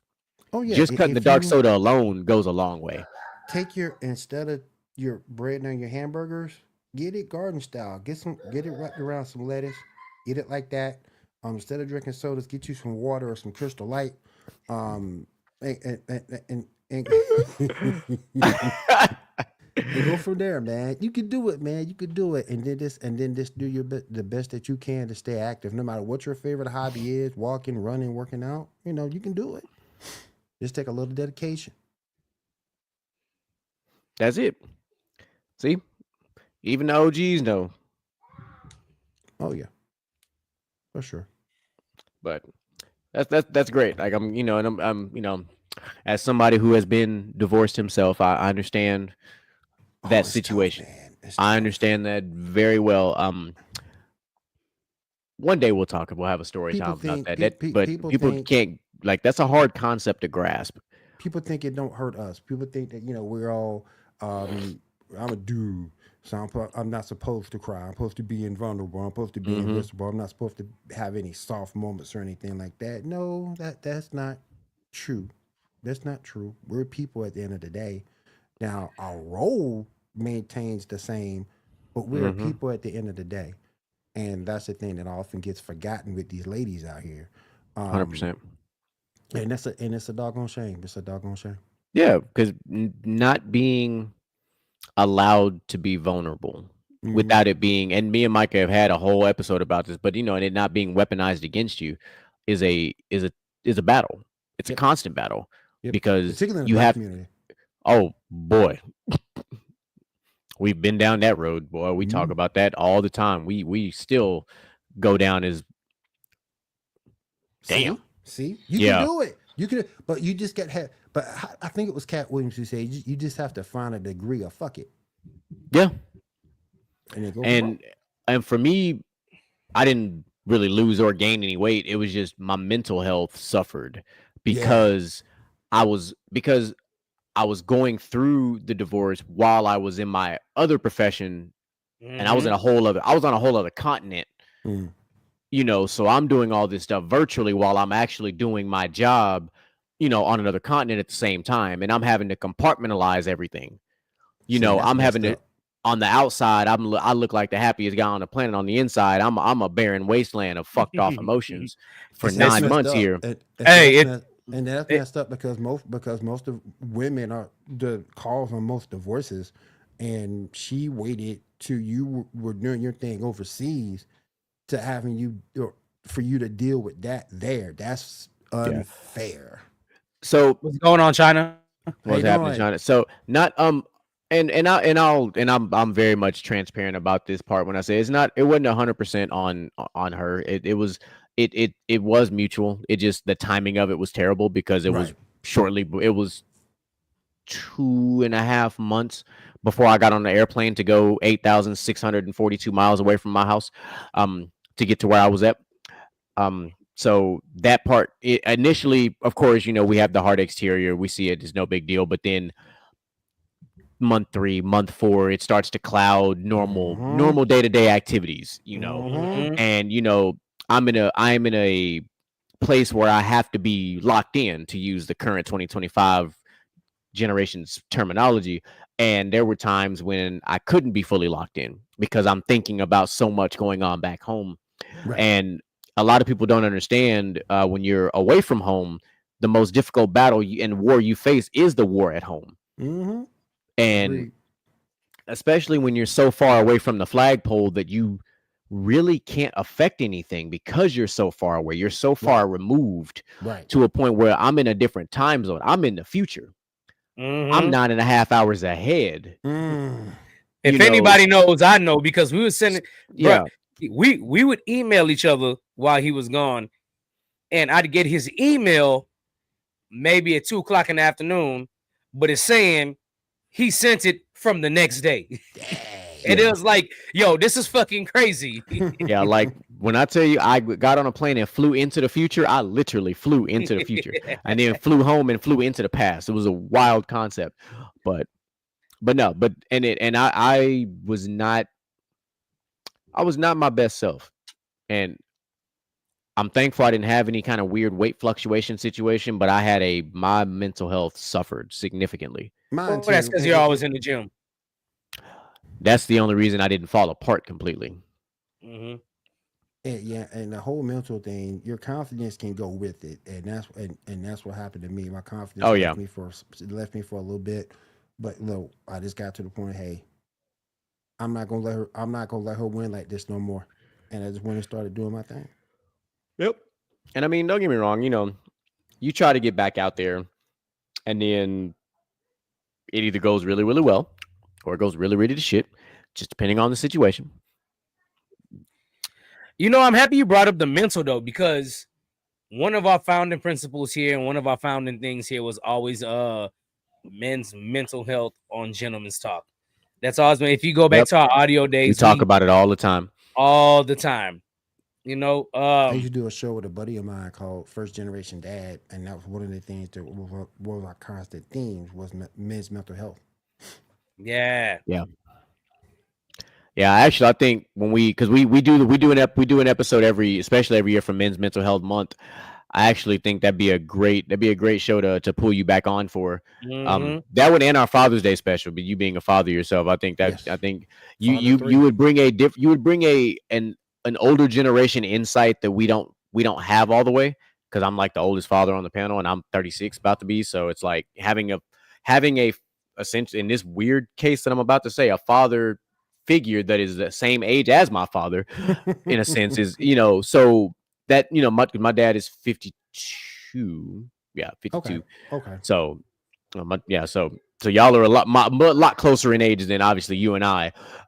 So having that other perspective, because the way you were raised and the way you raise your kids versus how I was raised and how I raised my kids is vastly different, similar but different.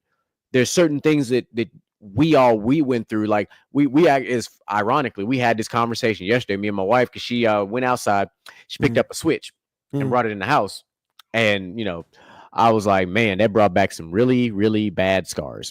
Hold on. Wait, before we go any further, I'm compelled by this story now.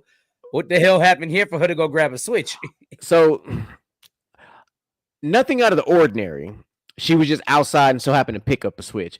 So it made me think about my great grandmother, who psychologically used to break us down and be like, hey, go outside and grab me a Switch off that tree, which you already knew if you didn't grab the right Switch, she would go out there and grab the well, no. So tell you what my granny did. My great granny, she would go outside and grab another Switch of the same size and diameter, take one of them rubber bands out of her head and band them bitches together and beat your ass with that on some chopstick type shit.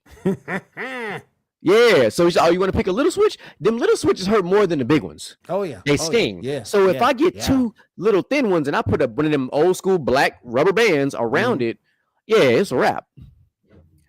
I'm not gonna lie, I fuck with your grandmother. Hey, my great granny was look, she was Dude. black and Cherokee Indian, man. It was different times in these streets, man. Oh yeah, Oh for yeah, sure. oh She know how yeah. to tie two switches together to make it Yeah. hurt worse. For But shit but but show. but I think the most important part about being a parent this day and age, because my kids range in different. My kids' ages are in different ranges. My oldest is 31. My youngest are 15. I have two 15-year-old twins, one boy, one girl. Ooh, So, you got fraternal twins hmm in high so school, man. so it's a little bit different because when I raised my son, my oldest, it was like your grandmother. Hmm. But my twins, I try to do a whole different thing with them because their mom got remarried and they have a stepdad, and you know Sounds familiar. he's older than me, so he has me be 7 years, I think. Damn. Either 3 or 4 years he got me beat. So he was born around the same time, but But he closer to his way 60 than you are. his ways are a little bit different than me. So what I try to do to sort of kind of counteract that, um, I try to talk, I try to listen, come up with a game plan on whatever Hmm. situation, try to figure out what's going on, try to keep that dialogue open between the two of us, between the three of us rather. And not saying they don't piss me off or and they don't make me upset because they do, but I talk to my son is Yeah. terrible.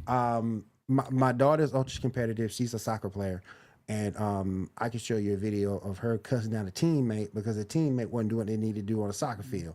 My kind of Um, athlete. and then my son being the coach for one of the coaches for the girls Definitely. soccer team, my son was talking stuff too. That's right, talk to him, Haley. Stuff like that. So they both ultra competitive, smart as hell. But when they mess up, hey, we need to talk about this and come up with how we gonna come up with a solution. How it's not gonna happen again. Things like that. Versus the yelling, the screaming, and things like that they get over there. Because I Hmm. try to be more of a positive influence. That way, when they get a little bit older and things start breaking down, they can come and talk to me more. If things happen to them, Okay. they'll be more apt to come tell me, and then I can do whatever that I need to do on their behalf. So Okay. I try to handle them a little bit different. My son grown. He a grown man at this point. If he's got a question, he's more than welcome to ask. But you know, I'm not here to hold his hand or tell him what to do. You passed 18, 31, man. Don't do your thing. Yeah. So with the way you explain that, it brings up a two-part question. So my first question is, being 2025, you're on TikTok just like I am. You've Hmm. seen a lot of the videos about gentle parenting. So my first question is, what is your overall take on gentle parenting? And then my second question is, between your 31-year-old and your fraternal twins, Hmm. what would you say was your hardest parental adjustment? As far as gentle parenting goes, I've had um I've had times with a belt with my twins, with my son. Never with my daughter, but I have with my son. He actually messed around and spent like $500 on Oh Fortnite shit. on the PlayStation, What? and Not on the Bucks. oh yeah, the V Bucks. Oh yeah, V Bucks. Oh yeah, Wow. oh yeah. And 500 is oh yeah, diabolical. oh yeah. And with PlayStation, you can't get that money back. You just stuck like Chuck. No. And you stuck like Chuck. So it's like he did get the whipping that day, but for what he did, because that's pretty much theft. But Yeah, and I can't believe PlayStation authorized a transaction that big.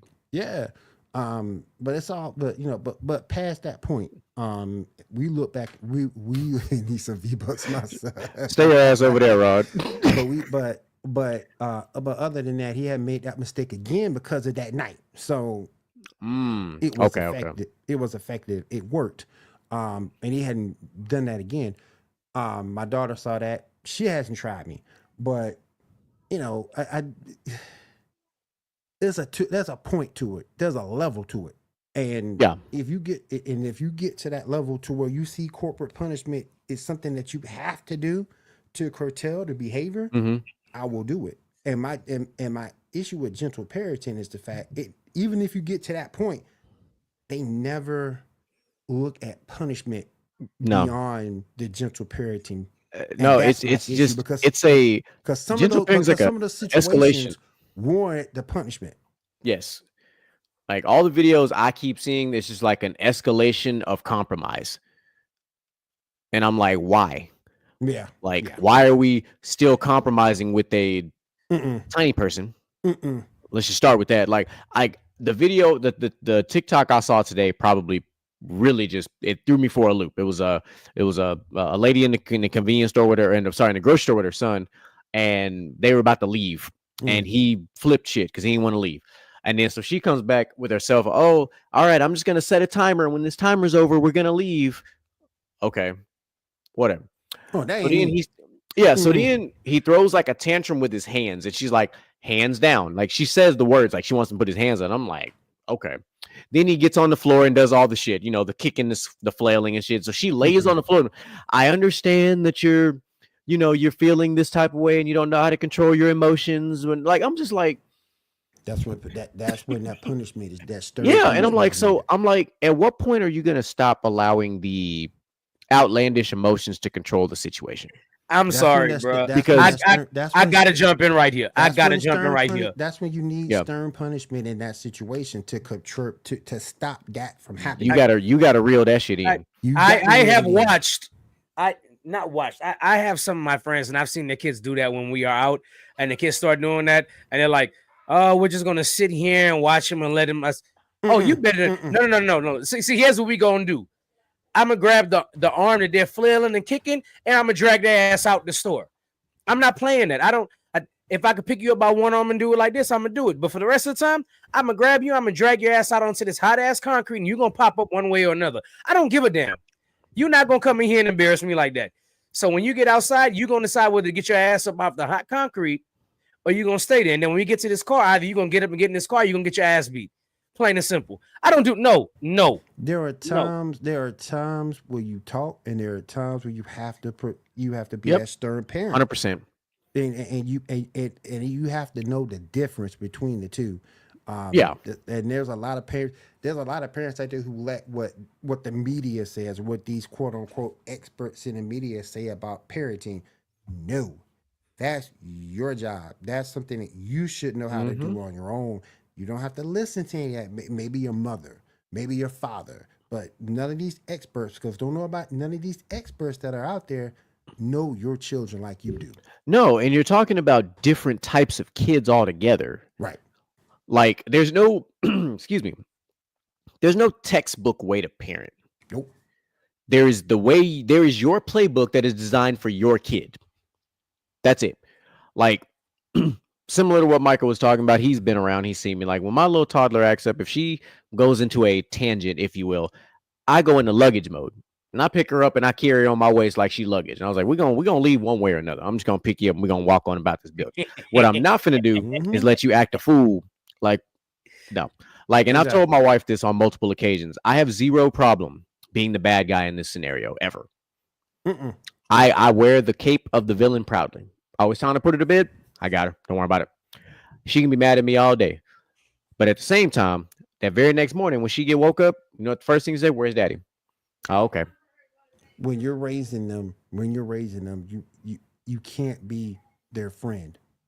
No. When you're in raise mode. Because if you try to be their friend, they're gonna walk all over you. But if you raise them well, then everything that you've taught them will come down through them, so that when you get to when they get in their 30s, 31, 32, that's when a friendship can truly start. Oh yeah, that's a crazy assessment for you to say, because I don't think a lot of parents nowadays know how to do that, and that line is blurred as hell. Because a lot of parents now, like my age and stuff like that, 33 plus, let's call it 33 plus, right? 33 to like 40, right around the middle of my generation and before. They wanted their parents to treat them as friends, right? A lot of them did. A lot of them did, right? And then they're doing that with their kids. I'm kind of on the not even kind of. I'm fully with Sherrod right here. It does make them uncoachable. It makes them unapproachable. It makes them feel entitled to not being corrected on whatever they do. And for somebody like you to be like, nope, we're not doing that. It's refreshing because a lot of parents do that. And people got to know it softens their kids to any repercussions. Mm-hmm. You have to put fear into your kid of both, and you have to do it, son or daughter. You have to put the fear of repercussions into them. So when they go out in that street and you see their friends doing whatever who were not taught correctly, but you taught them correctly, they'll be able to say, "Hey, I know there's consequences for me doing this with you. Let me get the hell on out of here." Right. In layman's terms, for people my age and older, that's your way of saying, I ain't one of your little friends up out on the road. You ain't talking to me and you ain't acting any way you feel like doing in here. There you go. I just chalk it up to fuck around and find out. That too. Yeah, well, that too. Yeah, that's pretty much the same. And you look, you, Micah, you've seen my interactions, so you already know how it is. Bruh, you were arguing your daughter when she was 2 months. I don't even. Yeah. Hey, establish it early.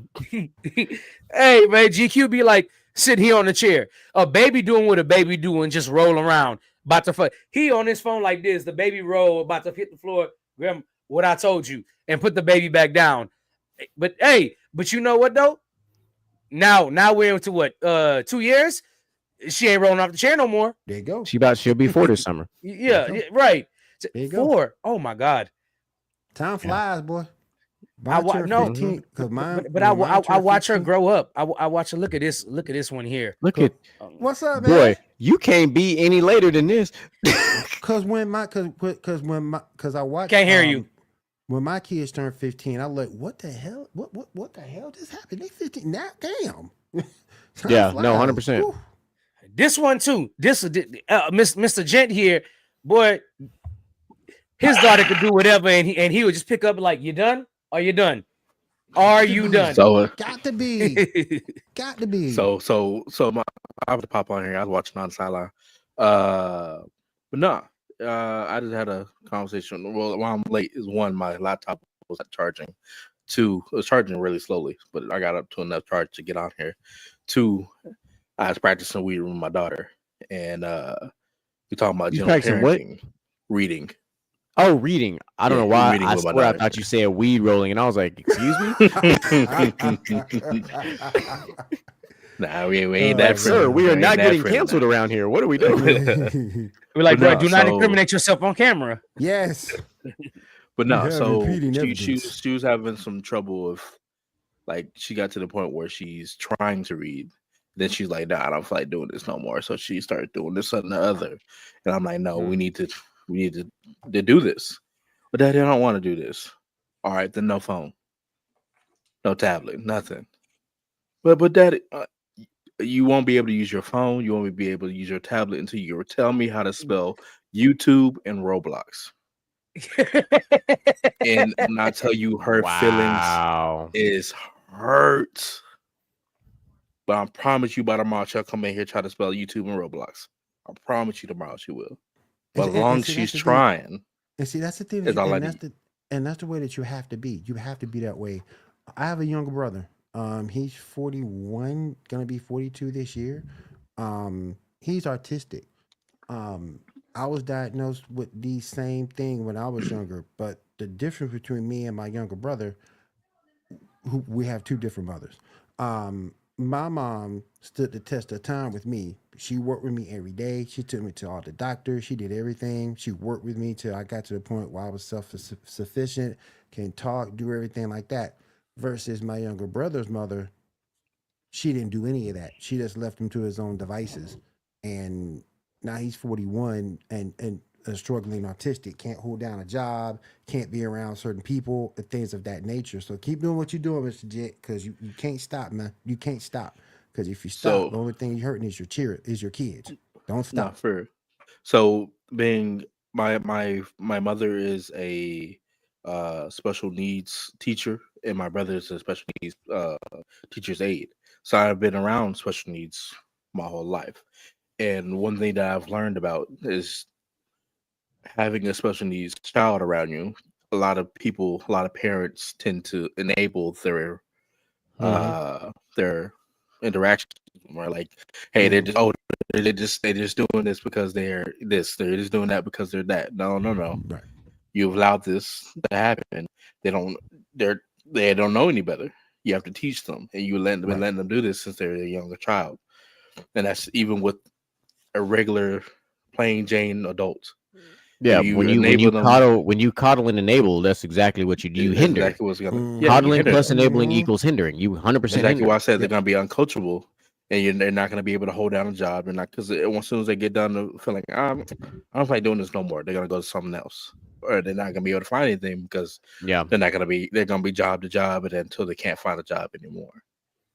So that's and I can say like it's funny. We're on like on a special needs conversation. So like for me, I've been a coach for 11 years. One of the greatest accomplishments I ever had as a coach was getting a special needs child to run track. And it was solely by accident. When I was at this school, as a young lady, I was substitute teaching, and I was subbing in special in sped classes. And when you sub in sped, and you have to you escort them to art class and to PE and all the stuff like that. So we go to PE and we go outside and like we're running and stuff. Come to find out, this young lady arguably was probably the second or third fastest girl in fucking 8th grade. Like when they took off her ran, like I was like, hold on.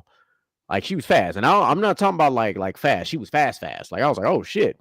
So and her name, and I enjoyed her name. I wish I could say it on the air, but I don't want to do that for obvious reasons. But but she was also, she understood if you talk to her, her love, the way she retained information is you understood why she couldn't be in like general public classrooms. So I just bluntly asked her, I say, have you ever considered running track? Like I just wanted to ask the question to see what she thought about it. She's like, I would enjoy it, but my mom won't let me. And I said, why won't your mom let you run track? And she's like, she's worried about the other girls making fun of me. I said, do you realize that track is probably the easiest sport to pick up? And she's like, what do you mean? I was like, because track is full of left turns. You can't turn right in track. It's impossible to turn right on the track, because if you turn right, you're in the stands or you're in the grass. Facts. You have to turn left. Damn, never thought of that. Facts. I've been a track coach for a long time. That's crazy. You can literally only turn left in track. You cannot turn right. There's you're no right. way to turn right. That's still crazy though when you think about it. But you're running in an oval, and it's a left turn, a left turn, a left turn, and a left turn. It's a constant left turn. But so the reason I brought that up, I was like, what if you only ran the 100, and which means you only run a straight line? You stay within your 2 lines. And she's like, I think I can do that. I said, well, then let's talk to mom. Let's actually talk to mom. So mom came because she didn't ride the bus. So mom came to pick her up, and she's like, hey, mom, because so I was subbing, but they knew me as a coach. So all my sped kids just called me coach. So if another coach came in the classroom, they was like, no, you're not coach, he's coach. Like they knew me as coach. So mom came in, we sat down, and we're talking. And I was like, listen, so me and your daughter had a conversation, and we talked about her running track, and she told me your feelings about it. So I just want to know what your thoughts and feelings are about it. Same exact thing that the daughter said. And I said, have you considered simply, one, just letting her go to track practice just to see how it goes, how she picks up the warm-ups and everything else like that? But then 2, have you also just considered her just running the 100-meter dash, a straight shot, coming out of the blocks, things like that? And she's like, I don't know if my daughter can come out of the blocks. I say, I guarantee you your daughter can come out of the blocks, because I'm going to teach her to come out of the blocks, because I don't think the concept of coming out of the blocks is a difficult thing. So it took about a week. She went to track practice. She loved it. She thought it was the greatest thing ever. She ran track. It was fun. We finally got her in a track meet to where she ran the 100. It was like 2 meets before the district track meet. She ran the 100. She not only won her heat, but she took 3rd overall. First track meet. And I'm like, yo, like I knew she was fast. Like, when you know fast, fast. Like fast is fast. I don't care what it looks like. You can't teach it. You just can't teach it. Fast is fast. And when you see somebody that's like faster than everybody else and it's not even really close, you're like, hold on now.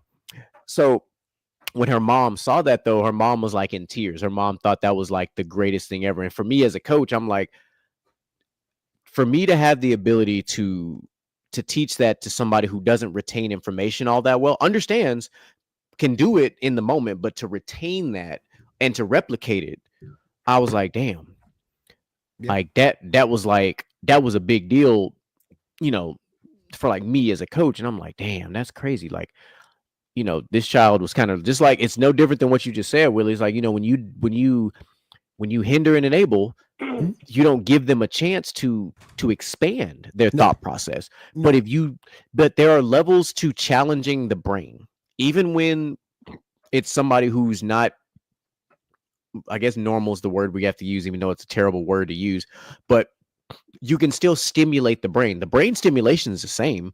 It's just how you do it. Right. And I think there's a way to do it, and doing it in practice and coming out of the blocks. And it's like, the thing about coaching is you can't just be a great coach when you have great athletes. Exactly.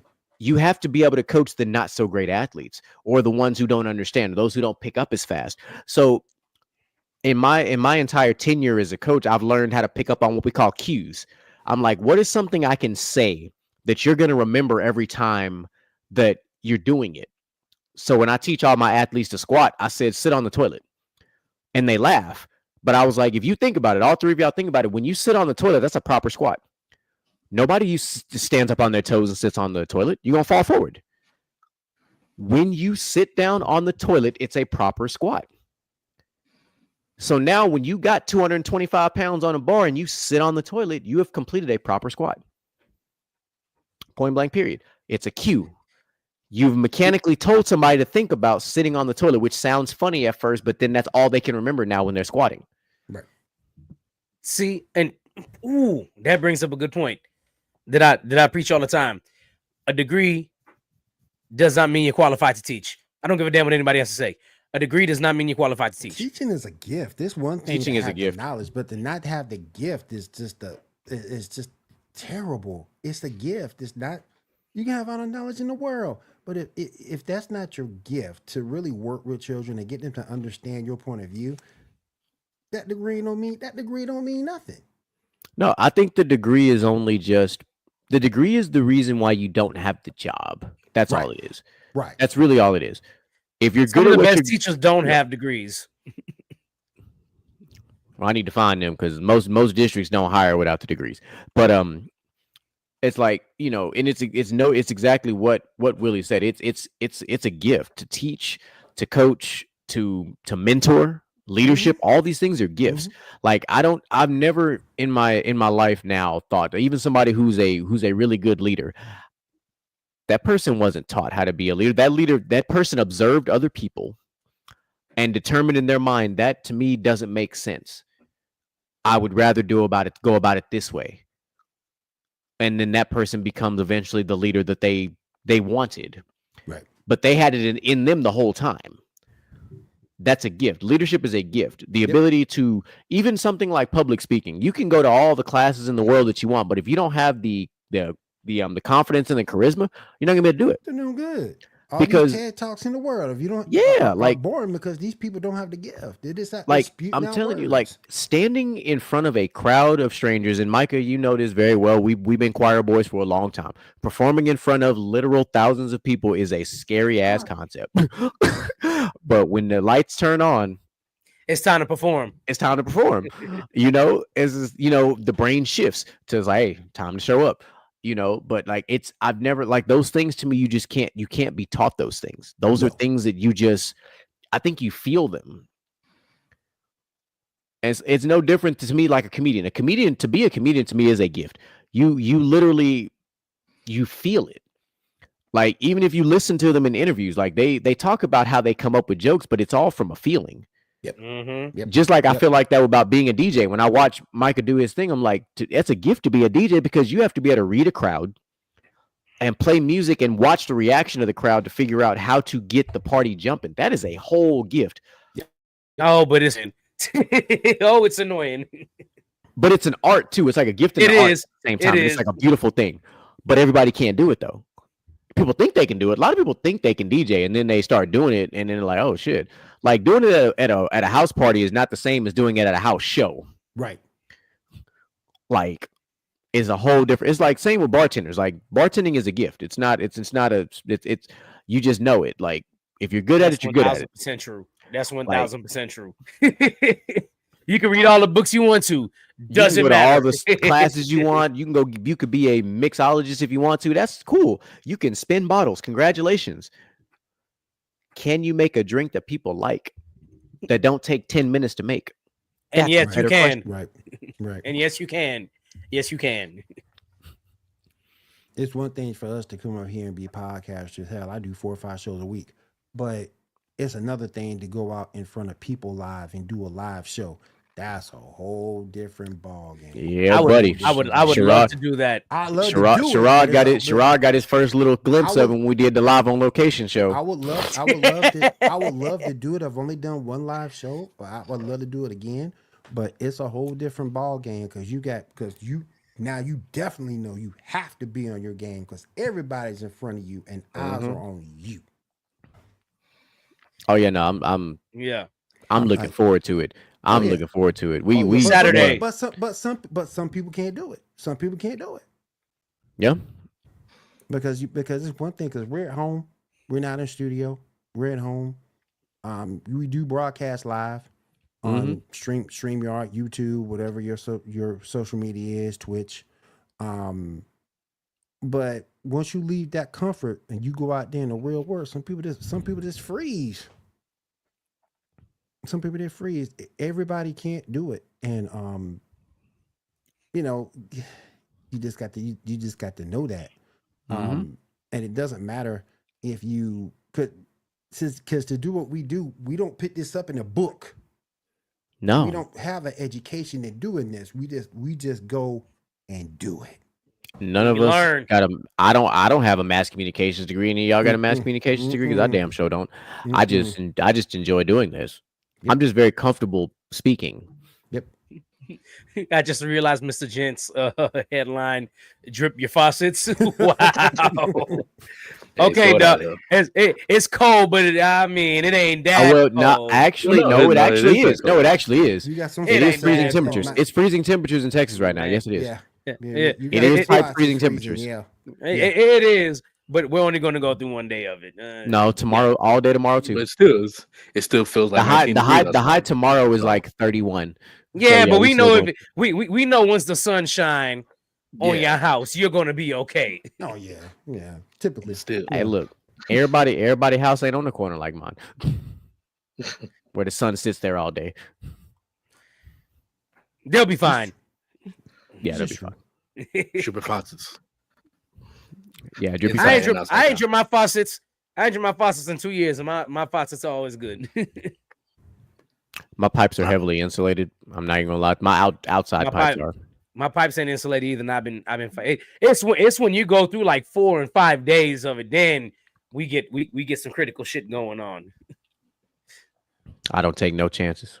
I got a whole systematic process. See, here's the difference between me and you, brother. You own and I rent.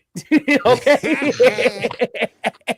So until I have to pay for my own repairs or do my own repairs, I think I'm good. I buy that for $1 repairs over here. So yeah. Oh yeah. Well, I got this beautiful thing called a home warranty. So There you go. Yes, sir. Right here. Yes, sir. Right here. I pay a little bit. I pay a little bit. That's the beauty of renting. Hey, something mess up with my dog. Is it a beauty? Because sometimes your landlord be on that bullshit. Not yours, but just landlords in general. Yeah. Sometimes they do. I will say that. But as far as but see, the beautiful thing about Texas is water is viewed as a necessity in Texas, so they can't even put it off. No. Oh wow. Yeah, they can't even put it off because their whole business will get shut down if they just put off one person's water. And our water bills ain't even that high. You throw that debate on because they've been doing that shit. Well, no, if they turn off, if they turn off your water to repair something in the city, that's different. But if your landlord, but outside, we cutting everybody water off.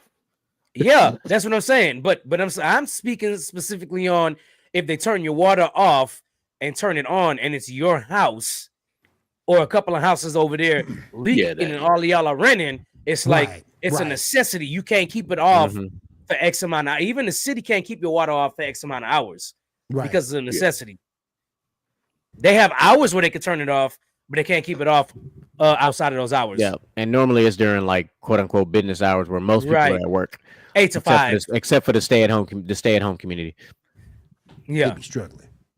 Yeah, they be struggling, but it's okay. Hope you ain't got no plans to cook. Listen, I don't be tripping because my water bill is sensational. My water bill has never crossed $50. I'm in the 60 range. What are we doing over there? I'm in the range. I'm in the 65-70 range. Nah, I'm in the 60. Between 46 and 49 every single water bill. I wish. 60.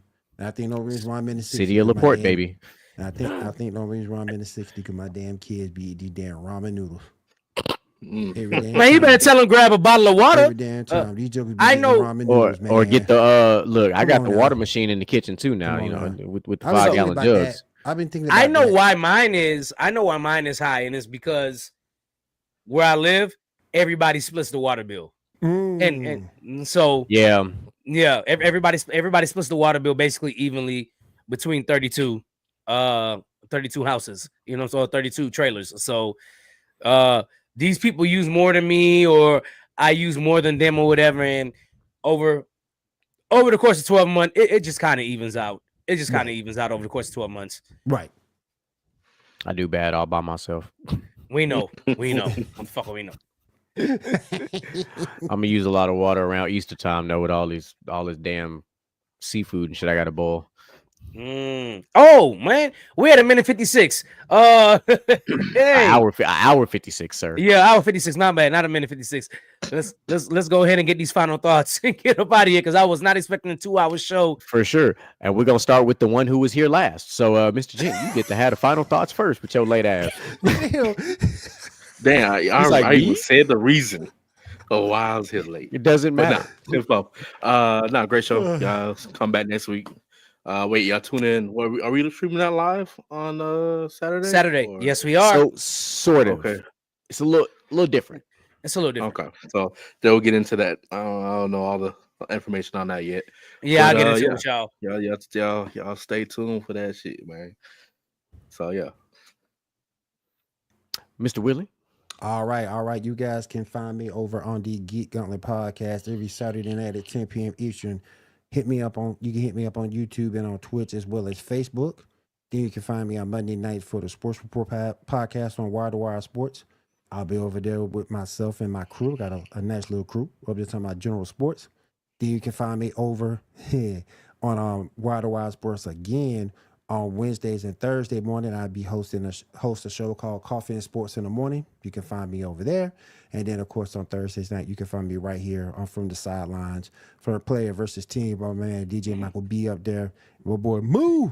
So you can be joining us over there. 10 p.m. Eastern. That's my time zone. 10 p.m. Eastern. And we can, which is 9 o'clock for us Texas folk. 9 o'clock for y'all. Y'all make me sick. But anyway, but you guys can definitely check us out over there. We be having fun, good times, and you can also check us out for the nerd question of the day. And we're gonna let my Moo bring that over tomorrow. We'll let my man Moo bring that over tomorrow night. That's what I'm talking about. DJ might be. We'll talk to him. Well, y'all know what it is, man. Appreciate y'all tuning in tonight. Of course, Gentlemantalk back here next Wednesday. You got me, you got GQ, you got Mr. Gent. Shout out Outlaw. Don't necessarily know Outlaw's coming back yet, but he's still part of the team. So y'all don't even worry about it. Sometimes Moo, you already know. Tomorrow, like my boy Willie said, catch us on PVT. Moo just put NHL versus NBA. Very curious to see what that's about. I guess that's about who you're watching right now in the NHL versus the NBA. Mm-hmm. Friday, make sure you tune in to From the Sidelines, where they talk that ish. That's inside the huddle. Best damn football showing in that period. And now that football's I don't know what's Friday I can do it, but I got to jump on that. And now that football season is over, they're going to get a lot more into breaking down videos, breaking down different positions, giving you information on draft season. Yep, draft season, X's and O's, things that'll help you understand the game better. Sunday we're off. Monday, of course, right back here, basket to basket, and of course, right after basket to basket, you got my boy Willie show on Monday evenings. What you said? What it was called? The Sports Report podcast. There we 10 go. p.m. Eastern. Sports Report. Then, of course, on Tuesday, we are off, but Willie is on. Coffee in the morning. Y'all already know. And then, of course, next week, Wednesday, right back here for Gentleman's Talk. This coming Saturday, we will be doing a special here in Baytown for the award ceremony. Shout out to Greg, the real estate twin. I was supposed to be there tonight to show off the venue, but the venue, unfortunately, is outside, and I wasn't going to stand outside. And not in 20-degree weather, bro. I couldn't do it. I got off work. I had to close the gate at work, and reality kicked in real quick that I wasn't going to do it. But cold, boy. So be right back here next week for GT. It'll probably be me and Mr. Gent. I think you gotta track I'll me. Be here. No, oh, he'll be here. Hey. Tuesday. My track meet's on Tuesday next week. Okay. So yeah, you'll be here with the boys, and of course, I'm still sitting here shouting, "Take me back to the Caribbean." Facts. Great interview. Glad to have Willie, have Mr. Morgan, have the man behind the Gauntlet Greek podcast doing his Thug Thizzle tonight. It was great having a conversation with you. Glad to have you on the platform. It's always good to just talk all things sports, whether it's pro wrestling, whether it's basketball, whatever the case might be. Just talking life. You know, that's what we like to do here on the Gentleman's Talk, and we do the Gentleman's Lounge per se. You know, we like to peel back the curtain. You see the personalities on the screen, but we don't get to go behind the curtain very often. So that's why we like doing the interview series where we actually get to literally sit back, relax, and just chop it up. You know, so be looking out for that. We're still the goal of 2025 was to get as many interviews lined up as possible. We still got 4 or 5 more in the pipeline. We're still looking for more. We're still going to get more. Saturday should be interesting to say the least. Don't know how that's going to end up. We'll see. Gentleman's Talk may or may not walk away with an award that night. About to find out. So that'll be fun. FRFO. That's it. FRFO coming soon. We got a new segment that we've been working on, so we're going to get that. We actually maybe, Sherrod doesn't know this yet, but he's about to find out now. We may be doing a live segment during the show on Saturday. So we don't know if that's going to be FRFO, Dumbass Millionaires, or What's Trending. Haven't figured that out yet. Cross that bridge when we get to it. But as per usual, ladies and gentlemen, we love y'all for tuning in. Appreciate the chat. Y'all was hot as always. OG Light Skin Mel, appreciate you for pulling up. Even though you was throwing shots over there at Moolage, but it's cool. China, we love y'all popping up. Of course, well, I say Sherrod, even though he popped up on the show and in the chat, but you know, he's here now. So, you know, appreciate that. So Nick, Doug, EJ, love all y'all. Debo, appreciate you pulling up. Everybody that liked this. Mo popping up, Snoop popping up, Don, of course, Carla, Taclisha, all you guys popping up, showing love. Greg Griffin popping up. So we love all you guys. We appreciate y'all per usual, and we are out. Motivation in you and inspire the world to do what you can. If you love it, then fuck it, get through it. Yeah.